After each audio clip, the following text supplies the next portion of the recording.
Underdog Daily, Badge Bros, John and Nez here, hanging out, and it's happened. It's official now. I will not be participating in the Dog Bowl. Come to terms with it. I'm not sure if Nez has as well, but we will not be participating. But we punched 2 more tickets last night. Very happy for those recipients. Spartan and Low Fireball 15. Shout out to Luke, who gave us a nice little shout out on Twitter there after cashing his ticket. So the field is solidified, and you and I will not be in it. No, it's very unfortunate. I gave it my best shot, and you know what, man? Tyrese Halliburton is the reason why I'm not. In. Yeah, dude. I had like 5 60-point scorers and then a 33 from Tyrese Halliburton to put me in like 30th. Never Hallie. Never Hallie the rules, baby. The rules say never Hallie. I know. Nez, I'm gonna read off the participants for the Dog Bowl from the jump there. In order here, just so everybody knows. There are 24 official participants in the Dog Bowl here. We got Indrius. We got Baby Stevie. We got Dallas with a bunch of numbers, 10, 27, 01. We got Sam Olson. We got Patrick Barnes YouTube. We got JT McKenzie. We got General Blue. We got Bam Nutru. Is that what we ended up calling it? Bam, BAMNTRU. What did we end up calling him? Like Bam, it's true. Bam true. All right, Bam true, like damn true. All right, okay, cool. We got Chandler Blake in there. We got Esmeranda 8. We got Best Ball Viper. We got Awin. We got The Wood. We got Play to Win. We got Welchman. We got Lulz Hot Dogs. We got we got FF Links, Lava Lord. We got Jordan, the coach. We got Cheese. We got Spartan, and we got Low Fireball 15, aka Luke. Pretty loaded field here, man. A bunch of names that we've seen have success in other contests. A bunch of names that we've seen have success in basketball this year. This is a loaded field, man. Honestly, reading those out loud, I feel less upset that I didn't find my way in, you know? A lot of friends, man. A lot of friends in there. So San Diego's going to be a blast. Yeah, man. Going to be awesome. Here we go. Warhead hanging out in the chat. Long-time lurker, first-time commenter. This is Spartan. That's awesome, man. Look forward to meeting you. Glad you are already a member of the community. Love that so much. Yeah, this is gonna be a lot of fun, man. Yeah, no, it's gonna be awesome. Definitely a little envious of the qualifiers because man, those live drafts are so fun. But you guys are gonna have a blast. Super happy for everybody there, and I can't wait to see videos and pictures and all that stuff. And somebody's gonna win some life-changing money, man. And there's a good chance it's somebody that we call a friend. So that's crazy. Yeah, I mean, I'm looking at that list there, Nez. I see 1, maybe 2 names that aren't members of this community. That's crazy. Yeah, but that's wild, man. Mad respect to you guys. Mad respect that everyone has found their way here and you know, just so honestly and openly shares the love of the games alongside us here, because that is very cool for us to see on that list. That there's basically, I see 2, maybe 3 screen names that have never been a paying member and or interacting member of the chat, the Discord, and on Twitter. That's wild. That is crazy. That is crazy. Very cool, man. Nez loves the community, man. It pains him. But yeah, it pains him, but he is not dying inside, man. My ROI wasn't terrible for blasting off at a qualifier. There you go. I'm licking my wounds over here, but I'm happy for everybody, man. I mean, exactly. That's a lot of people that we know. Yeah, and that's a lot of the other thing is it's a lot of really talented players, man. They're all players in which we respect, that I will graciously lose to on a given night there. Let's start with the big winner last night. That was Spartan here. You can see those active tags and then the swap in. I imagine this one was a drafted early, aped on the Q tags, got the Durant versus Booker piece right before his ADP skyrocketed there. Didn't need the 101 on this slate. Nez, you needed the double overtime correlation between Atlanta and the Knicks there. So that you play it like that. Then you get Zion, who, snip snap ends up playing after it's all said and done. Alfred Şengün ends up playing, and then never Bam, but sometimes Bam. Put him on the cover there as an honorary there. I imagine that was a swap for Embiid. Jaylen Brown. So same thesis, Q tag in the last round there. Very sharp lineup. I was thinking a lot of these guys, man. Like the Jaylen Brown, the Zion, the Şengün, and like after Book got rolled out, ton of Durant. Trae Young at the Garden, that's one of the OG rules. I mean, that is in fact. I mean, yeah, I was all over it, man. I had a solid night, but it's just that was that I thought I was gonna have one last night, man. I really did. Yeah, but congratulations to Spartan. Yeah, absolutely. I thought I was going to be pretty close too. I definitely had some good sweats going there. The problem for me personally was when I got on to Durant instead of Durant versus Book. When I got on to the Durant stuff, I was then paying a slight premium for him, like 3 or 4 picks, and I got off of Zion at that point in time because I thought Zion was out. So then when I started loading up on the Durant stuff, it didn't coincide with me loading up on the Q tag Zion stuff. So that one didn't play too well for me. And then here's Luke. Very similar team here. Bam in there, Dyson Daniels in there as well. And then a Jordan Poole swap from the Devin Booker. So, he gave up very different construction in terms of he gave up the 3rd round pick. He didn't need the Zion and that sort of crazy Q tag stuff because he swapped onto a 60 ball from Jordan Poole. Just awesome. Yeah. Really impressive stuff. Stunna with a great comment. Yes. What do we got? I did. I said it. I said it with you, Mike, and Pete. Said, yep. Şengün, active, gonna be on a winning roster. Lo and behold, there he is. 47 ball from Şengün. Did it mostly in the second half too. What a play. What a play. Many are saying Nez knows ball. Nez knows ball. Nez, as we're talking here, my watch is buzzing, and it's not for me to close my rings. It's because the good people at Unabated are funneling me the news. So I want to do something a little different. This will blow people's mind.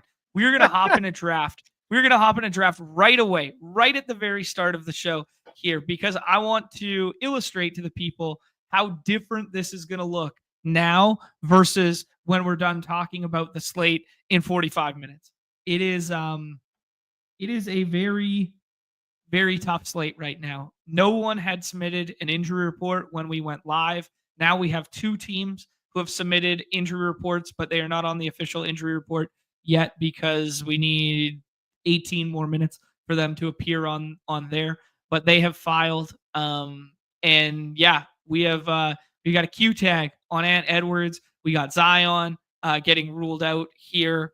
Yeah, dude, this is it's gonna be a lot of moving pieces because every single team on this slate is on a back-to-back, and we talked about the funny business that can incur both back-to-back and the fact that it's piggybacking onto All-Star break, where all teams are going to be off until Wednesday, and even Wednesday's a really light schedule. So this is a very good opportunity for some of these, especially contending teams, to get their players some extended break here. This is a crazy slate. It's a crazy day, to be quite honest. There was some golf today too. Sorry, we got a pick here, but I'll get into why golf is crazy too. Yeah. So the bonus is like a safe, he's for sure gonna play pick. Kyrie, I think, has a Q tag coming. Harden, I think, has a Q tag coming. And I think Şengün plays too. But Sabonis is like, hey, if you want points, he's playing. So okay, let's do it. All right, Sabonis at 2 right now. That is my opinion. I do think Harden's going to get a Q tag, but who knows? They already ruled out Kawhi, but this is going to be a crazy slate. So basketball is crazy, and then golf is crazy too because there's like a ton of bad weather in Torrey Pines, and it's going to be tough just in general. Okay. So golf is going to be probably pretty low scoring as well today.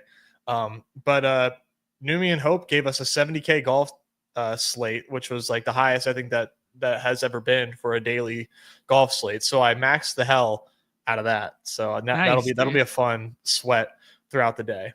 Awesome, man. Awesome. Yeah. I mean, this is a good little chunk of the sports calendar, and it might not coincide with like our daily drafts, like obviously the golf stuff does. I think I can say maybe a little keep your ears to the street. There's definitely going to be something to draft this weekend. So don't worry that there's no daily hoops or no daily puck. There's going to be stuff to draft. Don't you worry there. But yeah, there's definitely going to be golf all weekend there. You know me. I love me some rubbing his racing. We got Daytona this weekend on Sunday. We got Canada playing US in the Four Nations puck on Saturday night there. So there's gonna be lots of stuff, man. There's gonna be dunk contest and skills night stuff is gonna be up in the pick'em lobbies there. So there'll be tons of stuff to do.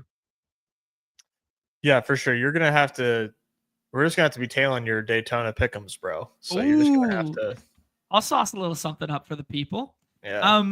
Daytona's kind of a wild, wacky race. We'll talk about it in half a second here. Okay, so Zion clearly has the out tag here. Are we worried about Zubac playing this evening, and or if Kessler goes against him? Who have you been taking in this range, Nez? Zubs. Okay, so we're good with Zubs. I mean, Zubs has been playing some very, very good basketball. Yeah, let's just go ahead and take him. I do think Walker Kessler is a sit candidate. If you look at some of other resources and stuff, they've already taken a lot of the Utah pieces out. We'll talk about that when we do the game by game.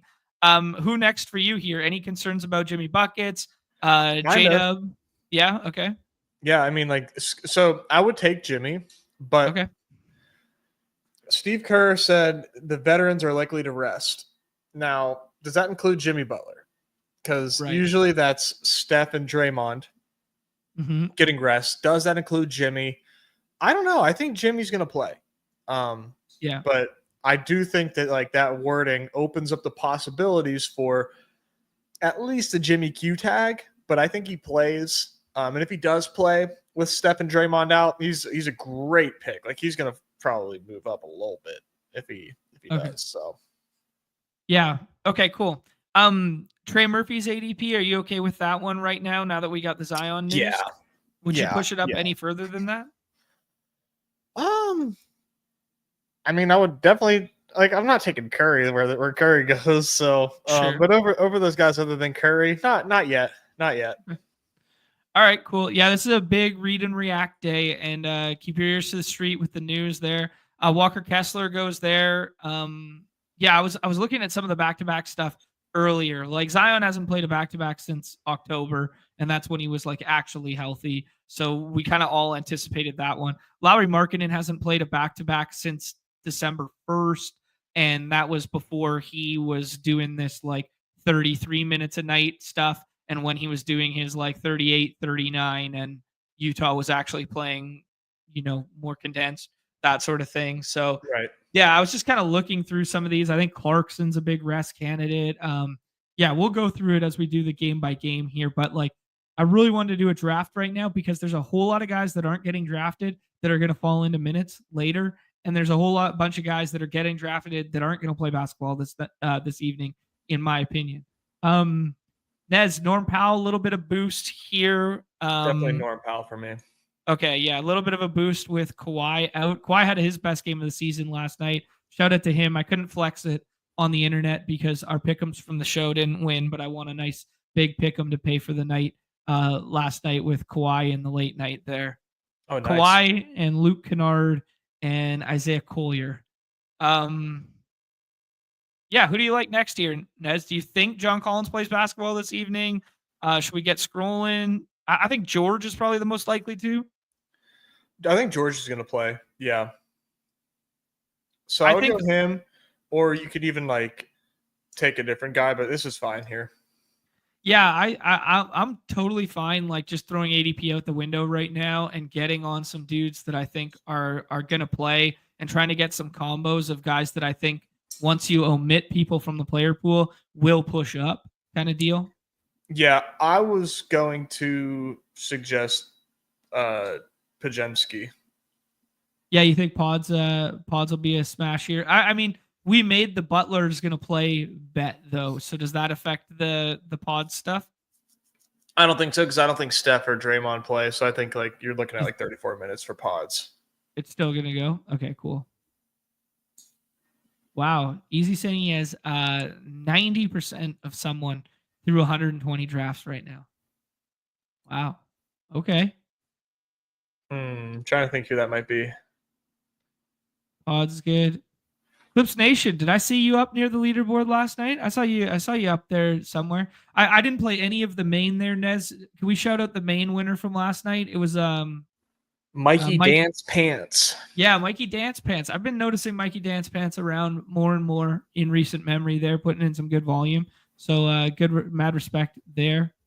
Yeah, ADP's so off here. Justin's all over it for sure.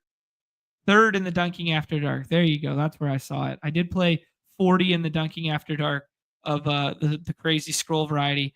Interesting. So we're in a pretty sharp room here, Nez, where Collins comes back to us. Clarkson comes back. I mean, we could just take Collins and swap. It's probably the correct thing to do, but I don't think he plays basketball this evening. Who would you get to instead? Alvarado or Max Christie? All right, let's do Jose Alvarado then. Hope he starts there. Put up 40 fantasy points last night, 44 fantasy points last night. We'll talk about it in the game by game. There were some guys, some interesting rotation pieces getting some big minutes last night. Davion Mitchell being one of them. Jose Alvarado being one of them. Bruce Brown found his way to 26 minutes in his first game with the Pels there. Thought that was encouraging. Who else was I looking at? Prosper started at the 5. They might have to run that back again. Quentin Post started at the 5 last night. Yeah, lots of fun stuff. I've taken Cam Whitmore in 3 of my first drafts here because I don't think Tari Eason goes tonight, and I'm. Well, he's already out. Yeah. Mm-hmm. So yeah, I mean, they have no official injury report, but they did say yesterday that that they wouldn't play. Yeah. Anyways, so that was kind of like the first one here. Take a look at the leaderboard, or take a look at the draft board. Take a little screenshot of that. Do your guys' own drafts and just see how wildly and drastic this is going to change in about 8 to 10 minutes time here. Nez, I'll ask you kind of like macro with this. Players because we don't have the Q tags yet. Players you're most concerned to sit this evening. Steph. Like Steph being taken top 10 right now. Yeah, extremely worried about that. Okay, cool. Anyone else you want to throw out there? Yeah, I do have some Harden concerns on a back-to-back, but that would just leave them like extremely thin. So maybe he just plays, but I do have some concerns there. And then Jimmy as well, if he's included with those other resting veterans, that would be a problem. Okay, cool. And then the Utah guys, are you kind of just striking all of the veteran guys from the record, or do you think some of them might be in there? I think Lowry, Kessler, I think could maybe surprise us, but I am expecting him to sit along with Lowry. And John Collins, I think, sits too. Okay. And Clarkson or no? No, I think Clarkson plays. Interesting. Okay, cool. So, like, they got the 0 projection on him. They had a 0 projection on those guys that I mentioned above him at first, and then they, like, flip-flopped. I just think Clarkson plays. I think they're going to need somebody to play, and he doesn't strike me as like the kid glove treatment as much as those other three that I mentioned. Okay. Yeah, I respect it. We are getting some more news funneling in right here. Some of your suspicions have been confirmed here, Nez. We got Bam Adebayo with a Q tag this evening.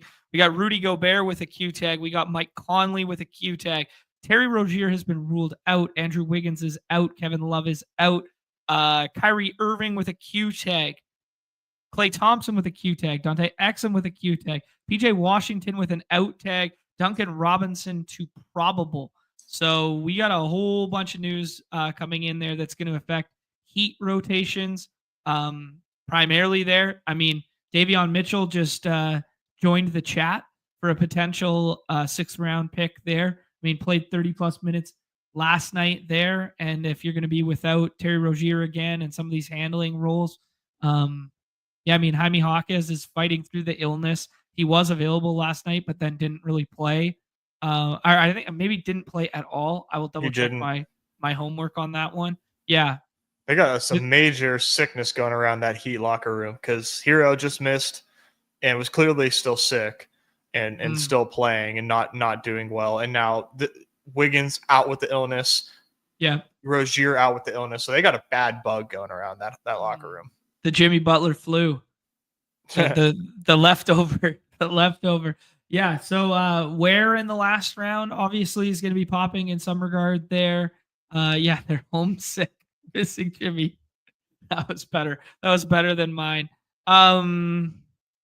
Nikolai Jovic is probable now. So he could draw into that starting lineup. A lot of moving pieces going to be going down here. Yeah, Justin saying if you're drafting off ADP right now, you're going to have 4 or 5 swaps. So this is a true ball knowers get ahead of it kind of slate. Love that shout there. Okay, cool. Before we start, Nez, I got to get this one off my chest. I have to selfishly get this one off. That 4 Nations overtime last night was the best puck I have watched in 10+ years, including Stanley Cup Finals games. It was unfucking believable. It was the best. Anyways, that's all I got to say on that. I'm very excited about this tournament, and I love what they have done. It is, oh God. Who was facing off last night? Canada played Sweden in the first game of this 4 Nations, and this 4 Nations is Finland, Sweden, the U.S., and Canada, and they're doing it in lieu of the All-Star game over this break. And they basically made teams that would be Olympic caliber and would be going to the Olympics, and they're just playing each other in Montreal and Boston. And it's like good, hard-fought, people care about their country hockey with all these stars that you would never see playing together, let alone playing hard together. So like the overtime lineup last night for Canada and they were double shifting them in overtime, was McDavid, McKinnon, and Makar on the same line. Wow. Yeah. So it was just so nasty. It was just, it was like, it was literally like putting Luka, Joker, and Braun together or something like that. Right. Right. It was very cool. Like the first power play was with Crosby out there with them as well.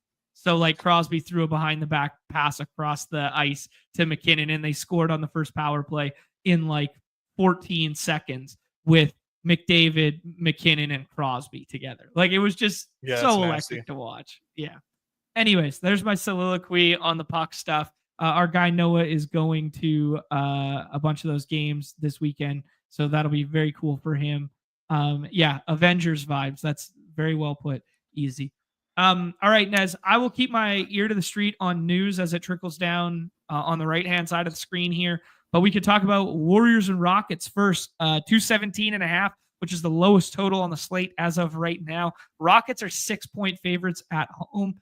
This game matters for the Warriors just in terms of the fact that, like, hey, man, they're 10th in the West. They are, at 500. They got to start stringing some wins together here and get some cushion, that sort of thing. And what better way to do so than taking on, a team that's above you in the standings there. That being said, you're cautiously pessimistic, let's say, about some of these veterans who could sit on that side. We have no injury reports for either of these teams as of right now. That might change in 2 minutes time. We know for a fact that Tari Eason will be out there for the Rockets, and we know that Alfred Sengun had an injury then, which was knee or ankle, then had the back spasms that he left mid-game with, and then played through the back spasms last night. So, let's talk about this one. Yeah, so they mentioned yesterday that Tari Eason's going to sit and Steven Adams is going to sit. And that to me says Sengun's playing. So I think, you're seeing people, I don't know if I haven't checked around different projection sources. I've noticed Sengun going 2 today, and I don't think it's crazy. I don't think it's crazy at all. Probably going to play 34 big minutes. He's got the All-Star break coming up. And there's no backup 5 really. Like, who's the backup 5 for Jock? Jock Landale. Yeah. So, or they could do some small stuff with like Jeff Green and Cam Whitmore and Tate. I mean, Tate's really small, but they've done it before with that. Yeah. So that to me signals big Sengun minutes. I think we're going to see, otherwise though, this is one of the healthiest teams on the slate. So, definitely like the Rockets today. Jeff Green or Jalen Green, good pick. I like Amen a lot again today too. Oh yeah, evergreen, dude. Outside of the obvious, where it's like Sengun and Amen going at that front end of draft boards there, Jalen in the middle. Oh, did we get another one? They got a bomb. Steph Curry available to play. Eat it, nerds. Are you nerd? I am nerds. I am nerds. That's good. Still prefer Amen over Sengun straight up. That's an interesting one there. I mean, minutes feel safer there. We are getting a news dump from OKC as we speak here. I will go back to Unabated so it updates in real time here. As you guys can see, Steph Curry listed available to play on the right-hand side there. The other stuff that's popping through in the Discord right now, Cason Wallace out again and Alex Caruso out for the second night of the back-to-back for OKC. So those are things that are taking place in real time. Back to the Rockets, though. Yeah, I mean, we could see some small rotations there from them. But yeah, more be hinging upon if Sengun sat kind of thing. We could see Aaron Holiday draw into that starting lineup. Holiday, Green, Amen Thompson, Brooks, Sengun, and then they do like Whitmore, Tate, Landell, something like that, Don't rule out Reed Shepherd getting some burn this evening, but probably not relevant to our player pool. That's kind of where my mind goes there. Yeah. Anything else to say, Rockets? No, I think we pretty much covered everybody that I would consider taking, but I think the biggest question mark would be for me would be Whitmore potentially. Wow, so the Warriors are playing everybody. All right. Yep. So as you guys can see on the right-hand side of the screen there, Draymond listed available, Jimmy Butler listed available there. So the veterans are now playing on the back-to-back, despite the words of Steve Kerr, and Steve Kerr has never lied to us before. You know my feelings on Steve Kerr. They need to flex this game to TNT. They need to bring this to, or is this game the second? No, because this game wouldn't be on TNT because it'd be playing the same time as Minnesota. They need to put this on primetime. They need to put this one on primetime. Yeah, you like this game more than OKC Minnesota that's on TNT tonight? Just a little worried about Minnesota in this one. I think this one will be a more entertaining game, but that's just because I'm a Rockets fan as of last year. Okay, let's talk about that Warriors side. Sounds like they're going to be full, dude. I think we're going to go back and we are going to see the normal lineup that we've grown accustomed to with Curry, Butler, Green. I imagine, Post starts at the 5 there, and then probably Buddy Hield starts. Maybe you see some Moses Moody and or Pods draw in there, but I imagine Pods will be like first guy up instead kind of deal. So with everybody playing now. Yeah, that's probably correct. They've been playing post quite a bit. Yeah.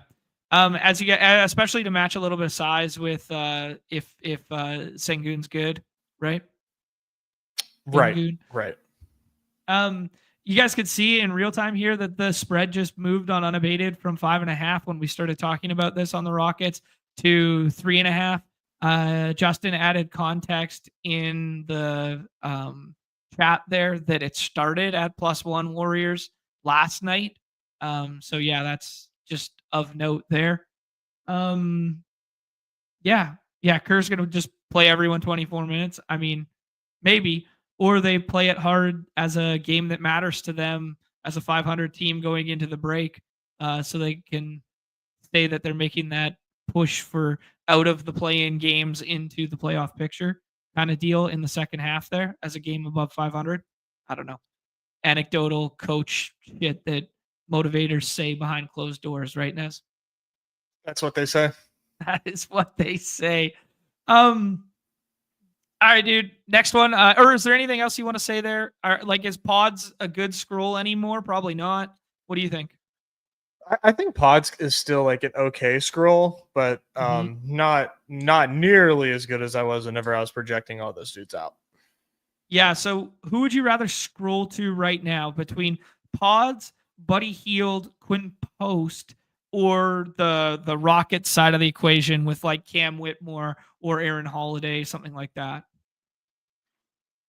I guess you could put Dylan Brooks in that as well. Is Pods, Buddy Hield, or Cam Whitmore? They're on the screen. Yeah. I would probably say probably Cam Whitmore. Yeah, I think so too now. I think this Pods one is going to be a big faller now based on that. I mean, he's still going to be a heavy part of the rotation, but it's just like all the ceiling that you were trying to, get ahead of is probably not going to be there now. Right. Cool. All right, let's move on to the next one. Pels and Kings here. We're getting Clippers stuff as we speak too. Bogdan and Chris Dunn. Okay, cool.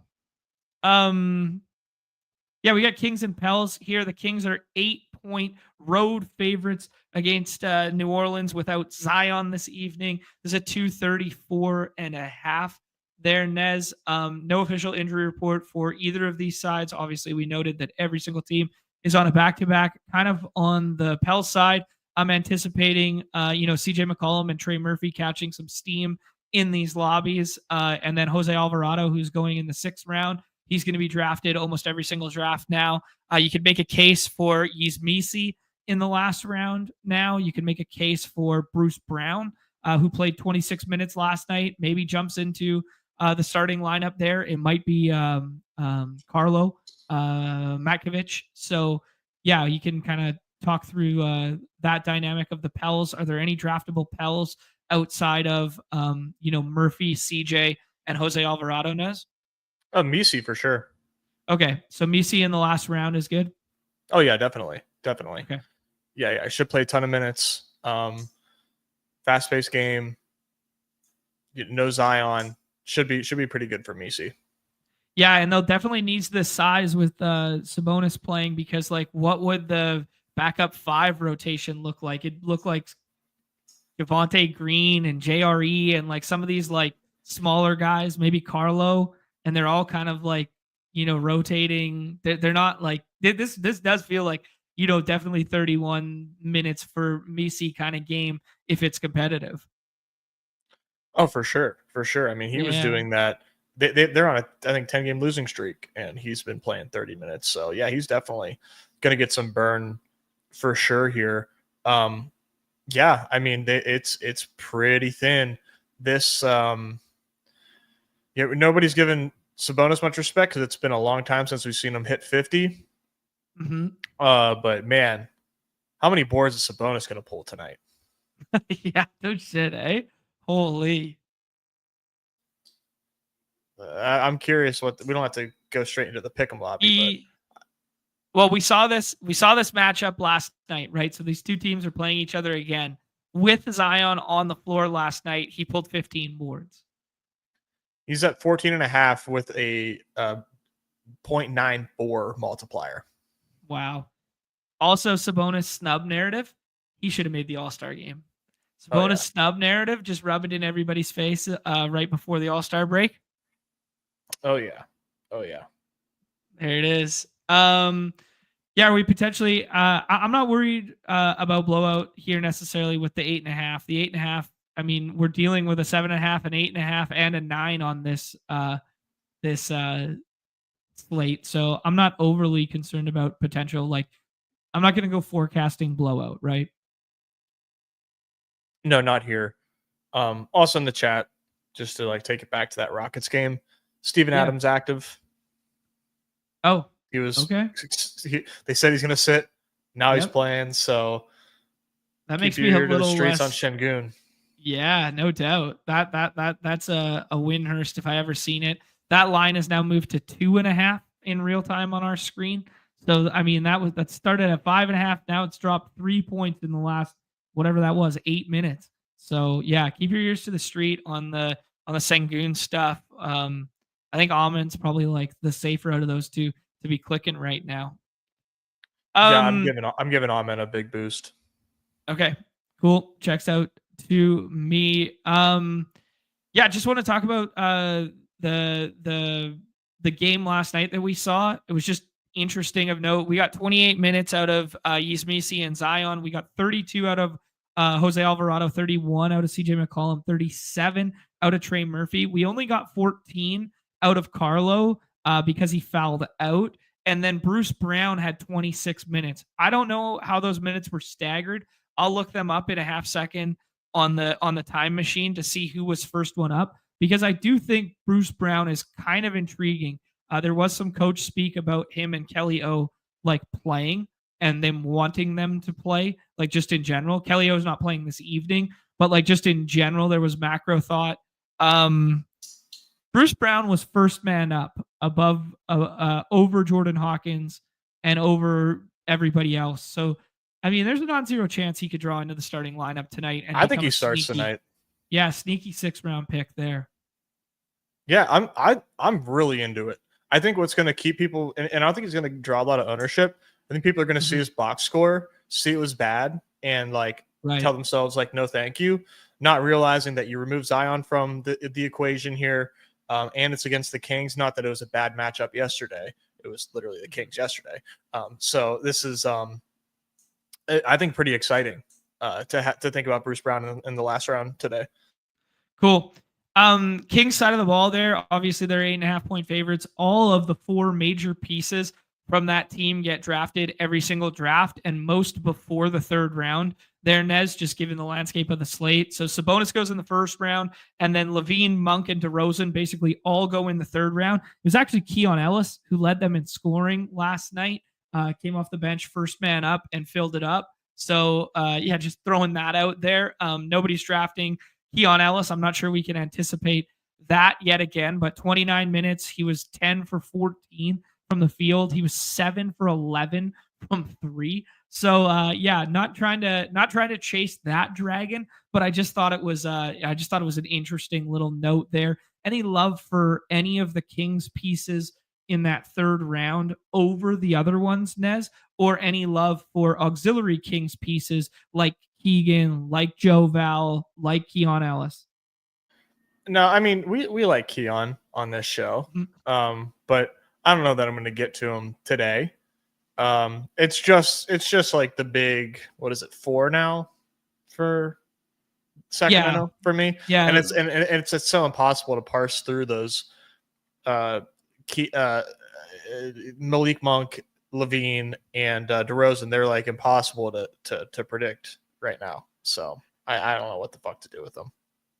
Yeah, I know exactly what you mean. Like last night I fucked up. I drafted a good amount of pool. Like I had like 18 or something %. And I was like, you know what? I don't want to swap the pool. Like I don't want to get crazy over on pool. Oh no. And I swapped to fucking Malik Monk instead.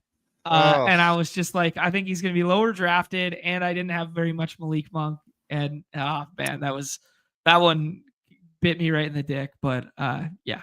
Anyway, that's unfortunate. Yeah, I mean, you get 37 minutes from them, and it's just I don't know which one's gonna make their shots on a given night, right? Like whether between DeRozan, Levine, and Monk, like whose shot is falling that night is who you're gonna need, right? Of course, yeah. I do. This is the take. Yeah, of course. Yeah. I think Levine is like close to having like a breakout game with the Kings if it is his shot, and they do defer to him because we've seen him do it in Chicago where he just like takes over a game offensively. I wouldn't be surprised if we see that at some point. Second on the team in scoring last night with 23. He got to the free throw line 11 times last night, Nez. Nice. Yeah, he took 14 shots, 8 from 3, and they just weren't falling, and all his points came at the line. So at least he's being aggressive and going to the basket. Yeah, you're going to see a big Levine game one of these. It's not like the minutes aren't there. It's not like he can't do what he's done before. It's just harder to call. Right. And it's not like the ADP is like, it's not like it's Cavs. Like the Cavs are expensive and they're ambiguous. At least today, the Kings are a little more expensive, but that's because it's a small slate. It costs you almost nothing to find out if it's a Levine ceiling night.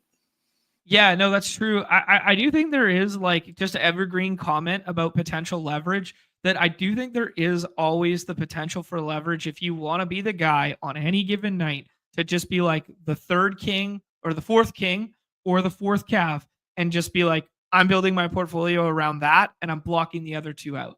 Like there's going to always be that leverage. 100%. Yeah, because it wouldn't surprise anyone. Like Malik Monk has the highest ADP today, and Levine is like 5 spots behind him. It wouldn't surprise anyone if he was the highest scoring one. Here's another good one from Jeb in the chat there. The third Celtic, same thesis. Yeah, exactly. Cool. All right, let's move on to Mavs and Heat here. 2 big Q tags just came down the pipeline for that game. Nez, you talked about the illnesses there on the Heat side. This is a 217.5, second lowest total on the slate, or now lowest after we made the adjustments to the Warriors coming in. So now lowest total on the slate there. Heat by way of 1.5 there. We noted the illness stuff here. I'm going to pull up the most recent NBA injury report that we just got, the 2:30 p.m. Eastern here. The Heat have listed Bam Adebayo not with an illness, but with a knee contusion, questionable. And then they have Terry Rozier out. They have Andrew Wiggins out. Those are both stomach illness. Then they have Duncan Robinson listed probable with stomach illness. And then they got Nikolai Jovic with a left knee contusion listed as probable. So a lot of moving pieces here, Nez. I guess let's play it. Let's just mentally play like what this lineup could look like with what we know right now. Like Bam, Ware, Hero. What happens with the rest of it? Bam, Ware, Hero. Jesus Christ, dude. I'm gonna have to look up like who's a Heat anymore. So I think Davion Mitchell drew in last night. So that's definitely another real possibility that they run that back. Duncan Robinson, just starting at shooting guard is just kind of like sometimes, I guess, like question mark. Jaime Jaquez didn't play last night with the stomach bug, but was available. They got Alec Burks. They got Slow-Mo. They got Jovic. This could be just through and through Khalil Ware night if Bam ends up sitting 2 and he's kind of like the last like remaining 5 kind of thing. And then they just have a bunch of 4s that they rotate in Highsmith, Jovic. Yeah, this could be thin, man. Like they could be like 8 or 9 deep. Until I didn't realize that like we had that funny business with Jaime Jaquez last night, because otherwise like this, my Jaime Jaquez senses are just like screaming at me that it's Jaime Jaquez day. Right. but he was sick, DNP CD yesterday. Like shit, bro. I'm not sure. I'm not sure. Like I think I might just do it, but like man, whatever's going around the Heat locker room is serious. Duncan Robinson, I think, is like very like. I understand Davion Mitchell is like playing a lot. He's not fantasy viable. Okay, in my opinion. Yeah, he's I mean, very much a real life contributor for sure. I'd rather do like Duncan Robinson and hope that he like hits like 8 threes. Okay. Sounds good to me there. What do you think about the ADP of Bam with the Q tag now and the ADP of Hero? Should you be kind of like flip-flopping those two? Should we be pushing up Hero? I'll go back to Underdog for a second here. Show you guys the Heat currently. Actually, I got to give it a refresh because those Qs will turn to outs with the Kevin Love and Terry Rozier there. Go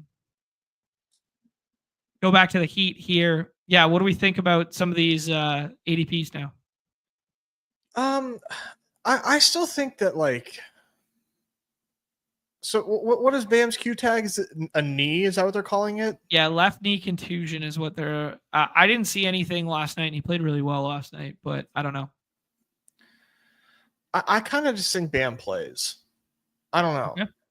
It's obviously like very scary. Hero, let's just.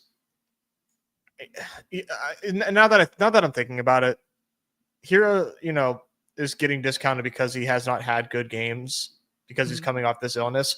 I do think that Hero should go ahead of Bam now that like I'm like thinking it through. There's the Q tag is legit risk, and Hero, even if Bam plays, can outscore Bam. There's just so much more to gain by taking Hero ahead. It's a safer pick, and he can still outscore him. And if Bam sits, that increases Hero's projection anyways. Where should probably be taken in the 6th round now too. Yeah. Where do you think Ware and Hero deserve to go if we got Bam ruled out? Like Hero at 8 or 9, Ware at 21, 22?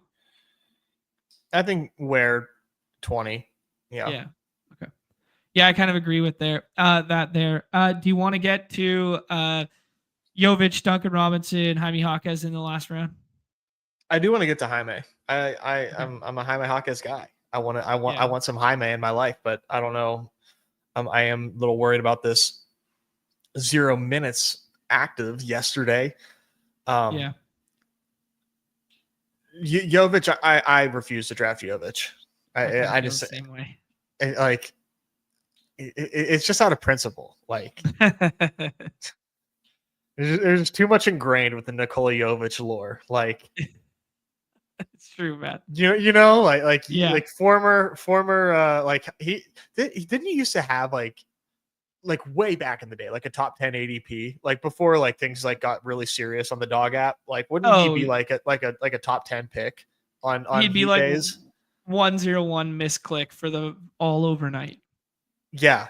It's just hilarious stuff. So it's just like ingrained in me, and now I have like no respect for him. It's not even his fault. It's not his fault at all. Even when he starts and plays 32, it's not even his fault.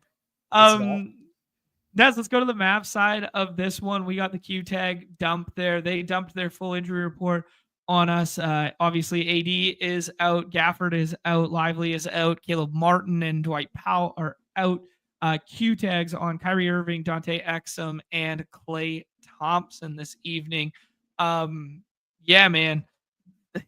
Max Christie, everyone in the chat's talking about how consistent he's been since the trade. His box scores have looked pretty nice there. Maybe they start Prosper at the 5. Maybe they start Edwards. They've been starting at the 4 when Prosper plays at the 5.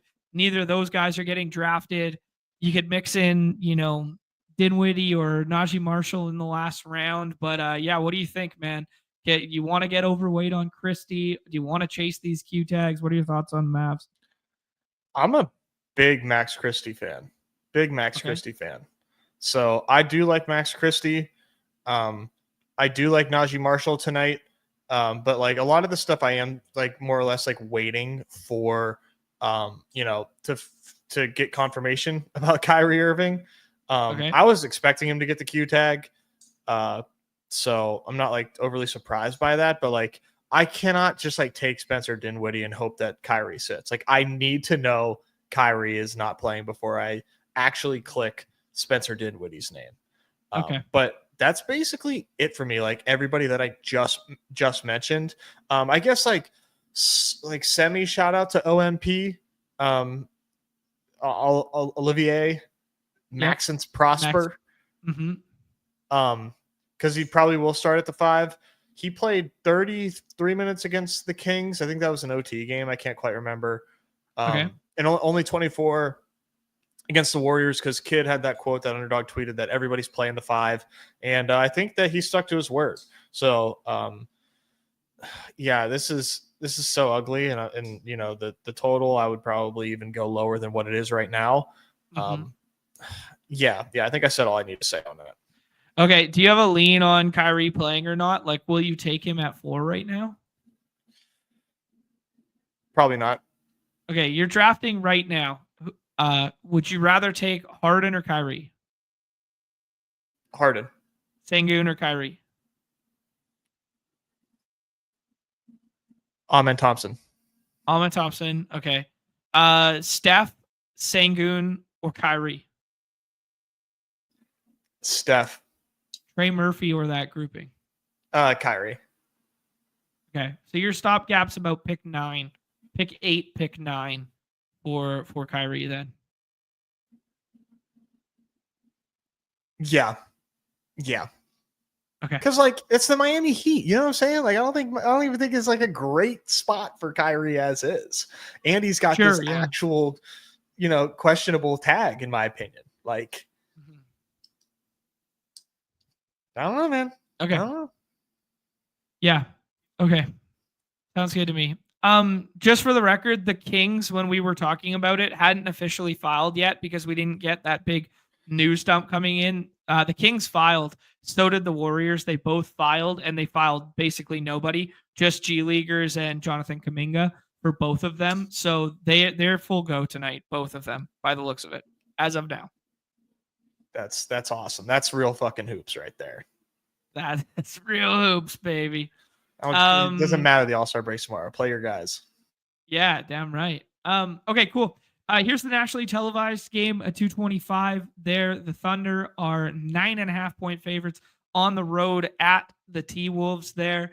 T-Wolves have submitted Connolly Q tag, Ant Q tag, Gobert Q tag, the G Leaguers listed out, and then obviously Randall and Dante DiVincenzo listed as out. On the OKC side, we rattled them off before there, but it was rotationary pieces that we care about. Cason Wallace out and Alex Caruso out.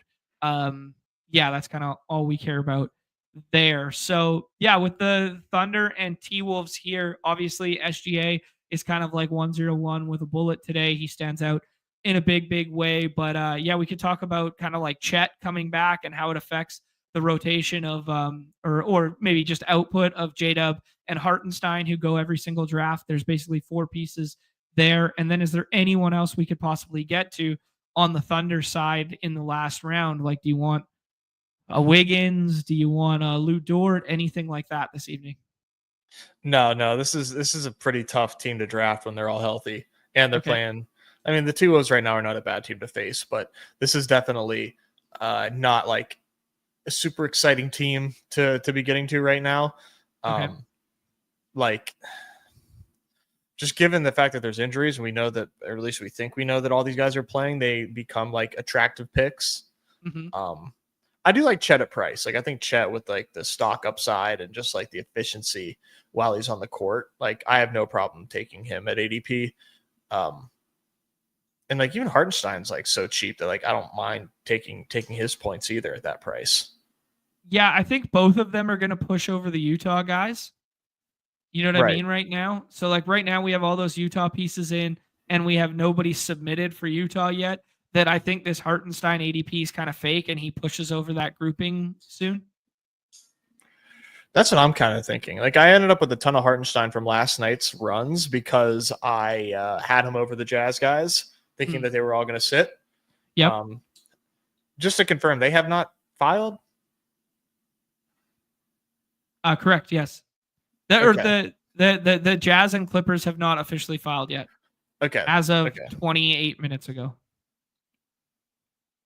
Just wanted to make sure that like I didn't just like make a big oopsie, and all of a sudden the Jazz are like, actually, we are playing everybody. We're playing everybody. Yeah. Okay, cool. How do you feel about this? Like Brandon in the chat saying like no Hartenstein with Chet back for him. Like, how do you feel about that? There's been a slow uptick. Like Chet hasn't played the back-to-backs yet, but there's been this slow progression, the 22, 24. Tonight a competitive game environment, nationally televised. Can we get 28 from Chet and becomes a nice piece to get to? What do you think about the relation between those two and which one you'd prefer this evening? I don't hate the take. I just need to wait for the rest of these injury news pieces to be solidified before I start to fade Hartenstein. Right now, Hartenstein, the 30 points and the knowing that that he is going to play and maybe give me 30, I'll take that until we get solidified injury news. And now I know what I'm expecting. Then I can get more creative and stop taking Hartenstein, 100%. Yeah. But I need to wait a little bit more before I know who I'm taking ahead of him. Yep.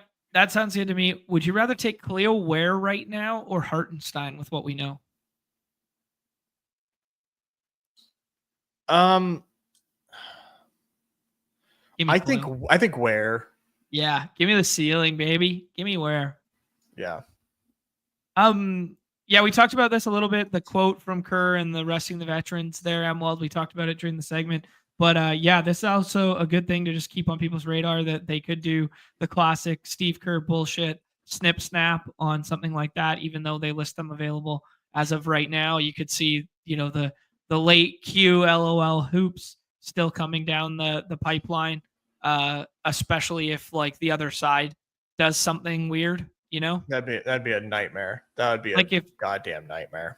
If Sengun, with the Steven Adams being listed available, and then all of a sudden you get a Sengun Q tag, then do you all of a sudden get a Steph Curry Q tag or something like this, right? They play this back and forth bullshit.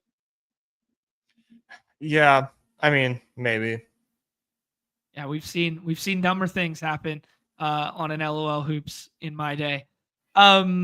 Okay, cool. Let's move to the last game of the slate there. Nez, harder to talk about this one because it is half an hour later than the other starts, so they don't have to file for another half an hour's time right now. So we have nothing official on Clippers and Jazz outside of the fact that Lauri Markkanen hasn't played a back-to-back since December 1st, and I can look up what Walker Kessler last time playing a back-to-back was, but I'll do that in half a second here.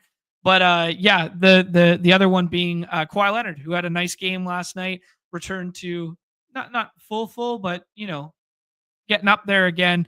It's really nice to see Kawhi, and that was a good win for the Clippers against another good team. He played 33 last night and filled it up in all the categories as he's prone to do for 44 fantasy points. So just really nice to see from a real life basketball standpoint to see Kawhi playing 33 minutes in, playing well. I liked that. But yeah, any leans, takes, and such here, Nez? No, because we're still waiting on this news here. But I think Keontae plays. I think Collier plays. Just not really sure about the rest of these guys. I would anticipate, like we mentioned up the top, Laurie, Collins, sitting and Walker. I think Walker Kessler is going to sit as well, but time will tell. I think time is currently telling right now. Drew Eubanks in the revenge game has an out tag. They're not going to let him get his revenge here. And then Amir Coffey has a questionable tag here. So Clippers stuff slowly trickling in. Jordan Clarkson has been ruled out for the Jazz. So that is, I thought that was, for me personally, I thought that was the easiest one. I thought Clarkson wasn't playing the back-to-back for sure.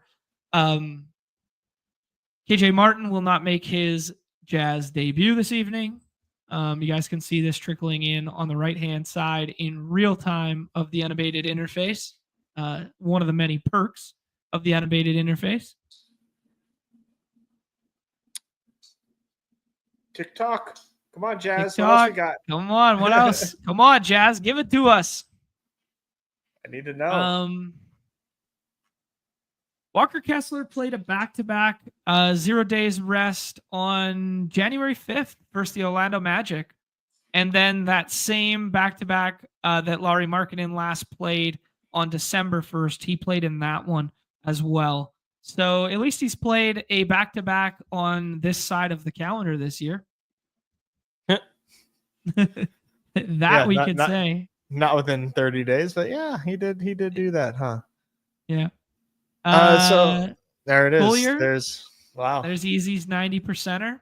I respect that in a big way there. Sometimes going in the 5th round there. Sometimes you could get him in the 6th round. I thought George and Collier were the two most likely to play. So my initial couple hand builds this morning, I was doing the same there, but not to the tune of 90%. That is an alpha play. Any thoughts on the Jazz's big win versus the Luka led Lakers last night? I didn't even watch that game. Nope. Didn't flip Hilarious. Over? No. Hilarious work for them. Easy saying no listing on the bigs yet. Just wait. Don't you worry. Just wait till it's official. Give it 25 minutes time when it's on the piece of paper. Give me just one quick second. Sorry. Yep, sure. Jeb talking about Ben Simmons. Ben Simmons' debut for the Clippers this evening. He hasn't played yet, right? He hasn't played his first one yet. After being bought out. 18 minutes, 23 minutes, was playing primarily off the bench with the Nets there. Not on the injury report, conditioning, not on the injury report. Thursday there for them. Little backup run for Ben Simmons in a ball game that they could be, double-digit favorites in. Amir Coffey not available off the bench if that Q tag breaks the wrong way. So what do we think? Powell, Harden, Zubac for sure. Derrick Jones Jr. didn't start last night, but I imagine he draws in tonight without Kawhi. And then Chris Dunn. Yeah. Non-zero chance that some combination of Bogdan and Ben Simmons are first men up for the Clippers tonight. No more KPJ, no more Bones Highland.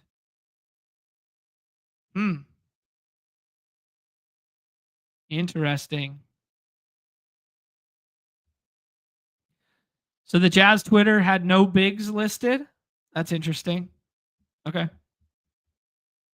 All right. So maybe some of these ones we were discussing aren't going to come to fruition just yet. If that is all that we get from Clippers and Jazz, yeah, I still like being. Whoa, dude. Yeah. So we might see back to back for. We might see. Yeah, because like Andy Larson, beat writer. Yep. For the Jazz, white guy, if you can imagine that. Jordan Clarkson, KJ Martin, Colin Sexton, and the 3 two-way guys who just played this morning are all out versus LAC. Jazz say. Anybody else? Yeah. Just them? Wow. All right. Dude. Yeah. See, that is wild. Well, we don't know yet. We don't know yet because we got to wait till the half an hour mark here when it's on the official NBA injury one. Because as Easy's alluding to, scrolling back, they don't tweet Q tags. They just tweet out or available. So the G Leaguer status and the outs, right? Mm-hmm. Okay. He said sometimes they tweet Qs. All right. I think it's relative to time of day when they tweet Qs or not. So we will see. Wow. We shall see. We'll check back in 22 minutes here. Okay. Nez, I think the easiest way to do things now is to just hop back in a draft and see what it looks like. I imagine the rooms are going to be pushing up the Amin Thompsons of the world over these kind of like falling Q tags of Ant and Kyrie. I imagine Bam is going to be like a mid-third round faller. Him and Tyler Hero are going to kind of flip. Sacramento guys feel safe now that basically nobody's been listed. People are going to feel more comfortable. Walker Kessler matchup versus Zubac isn't the greatest thing in the world, and vice versa there. But people will be probably pushing up the Kesslers of the world and pushing up the John Collins of the world now. People will probably be running to the podium to get ahead of Pelicans and Miami stuff. So CJ will be a big riser right now. Ware will be a decent riser right now. Yeah, am I missing anything on reading of the situation here? No, I think you nailed it. Yeah. Those are the biggest ones. Wow. I don't know. There's still time. Time will tell. But yeah, I really do feel like that's wow. I don't know. Maybe I just fired off some drafts with allowing myself to take some Jazz pieces. Okay. Warriors will probably be fallers right now, like this pod's ADP, even though it's not very high. Who is potentially the greatest Dallas riser today? If Kyrie is in or out, that you can take some dart throws in the last round. Dinwiddie? Max Christie. Dinwiddie will rise. I think Christie's going to rise. Okay. Yeah, I'm just trying to gal-brain some spots that we could potentially get ahead of this evening. Right. Where would you take CJ McCollum right now? Because his ADP is 23. I think I would take him ahead of the Utah stuff. I like him more than Norm Powell. Naz Reid, I don't love the matchup, but Naz Reid without Ant is like Naz Reid instead of just like Naz Reid. Probably take him ahead of Jalen Green, but not ahead of the Kings pieces. And that probably means I wouldn't get a ton of them. I bet you people have moved CJ McCollum up to I bet you people have moved CJ McCollum up to 14 in their ranks right now. I mean, yeah. I'm surprised. I thought you'd be there with that. I like him more than Jalen Green. Yep, I agree. More than Jalen Green for sure. J-Dub or CJ tonight? I think CJ. Okay. I think CJ's ceiling is way more conceivable. Okay. Noah with an interesting question here. Where are you putting Draymond relative to some of the auxiliary Jazz, Pelicans, Mavs pieces now? 38 fantasy points from Draymond Green last night. 36th in my ranks.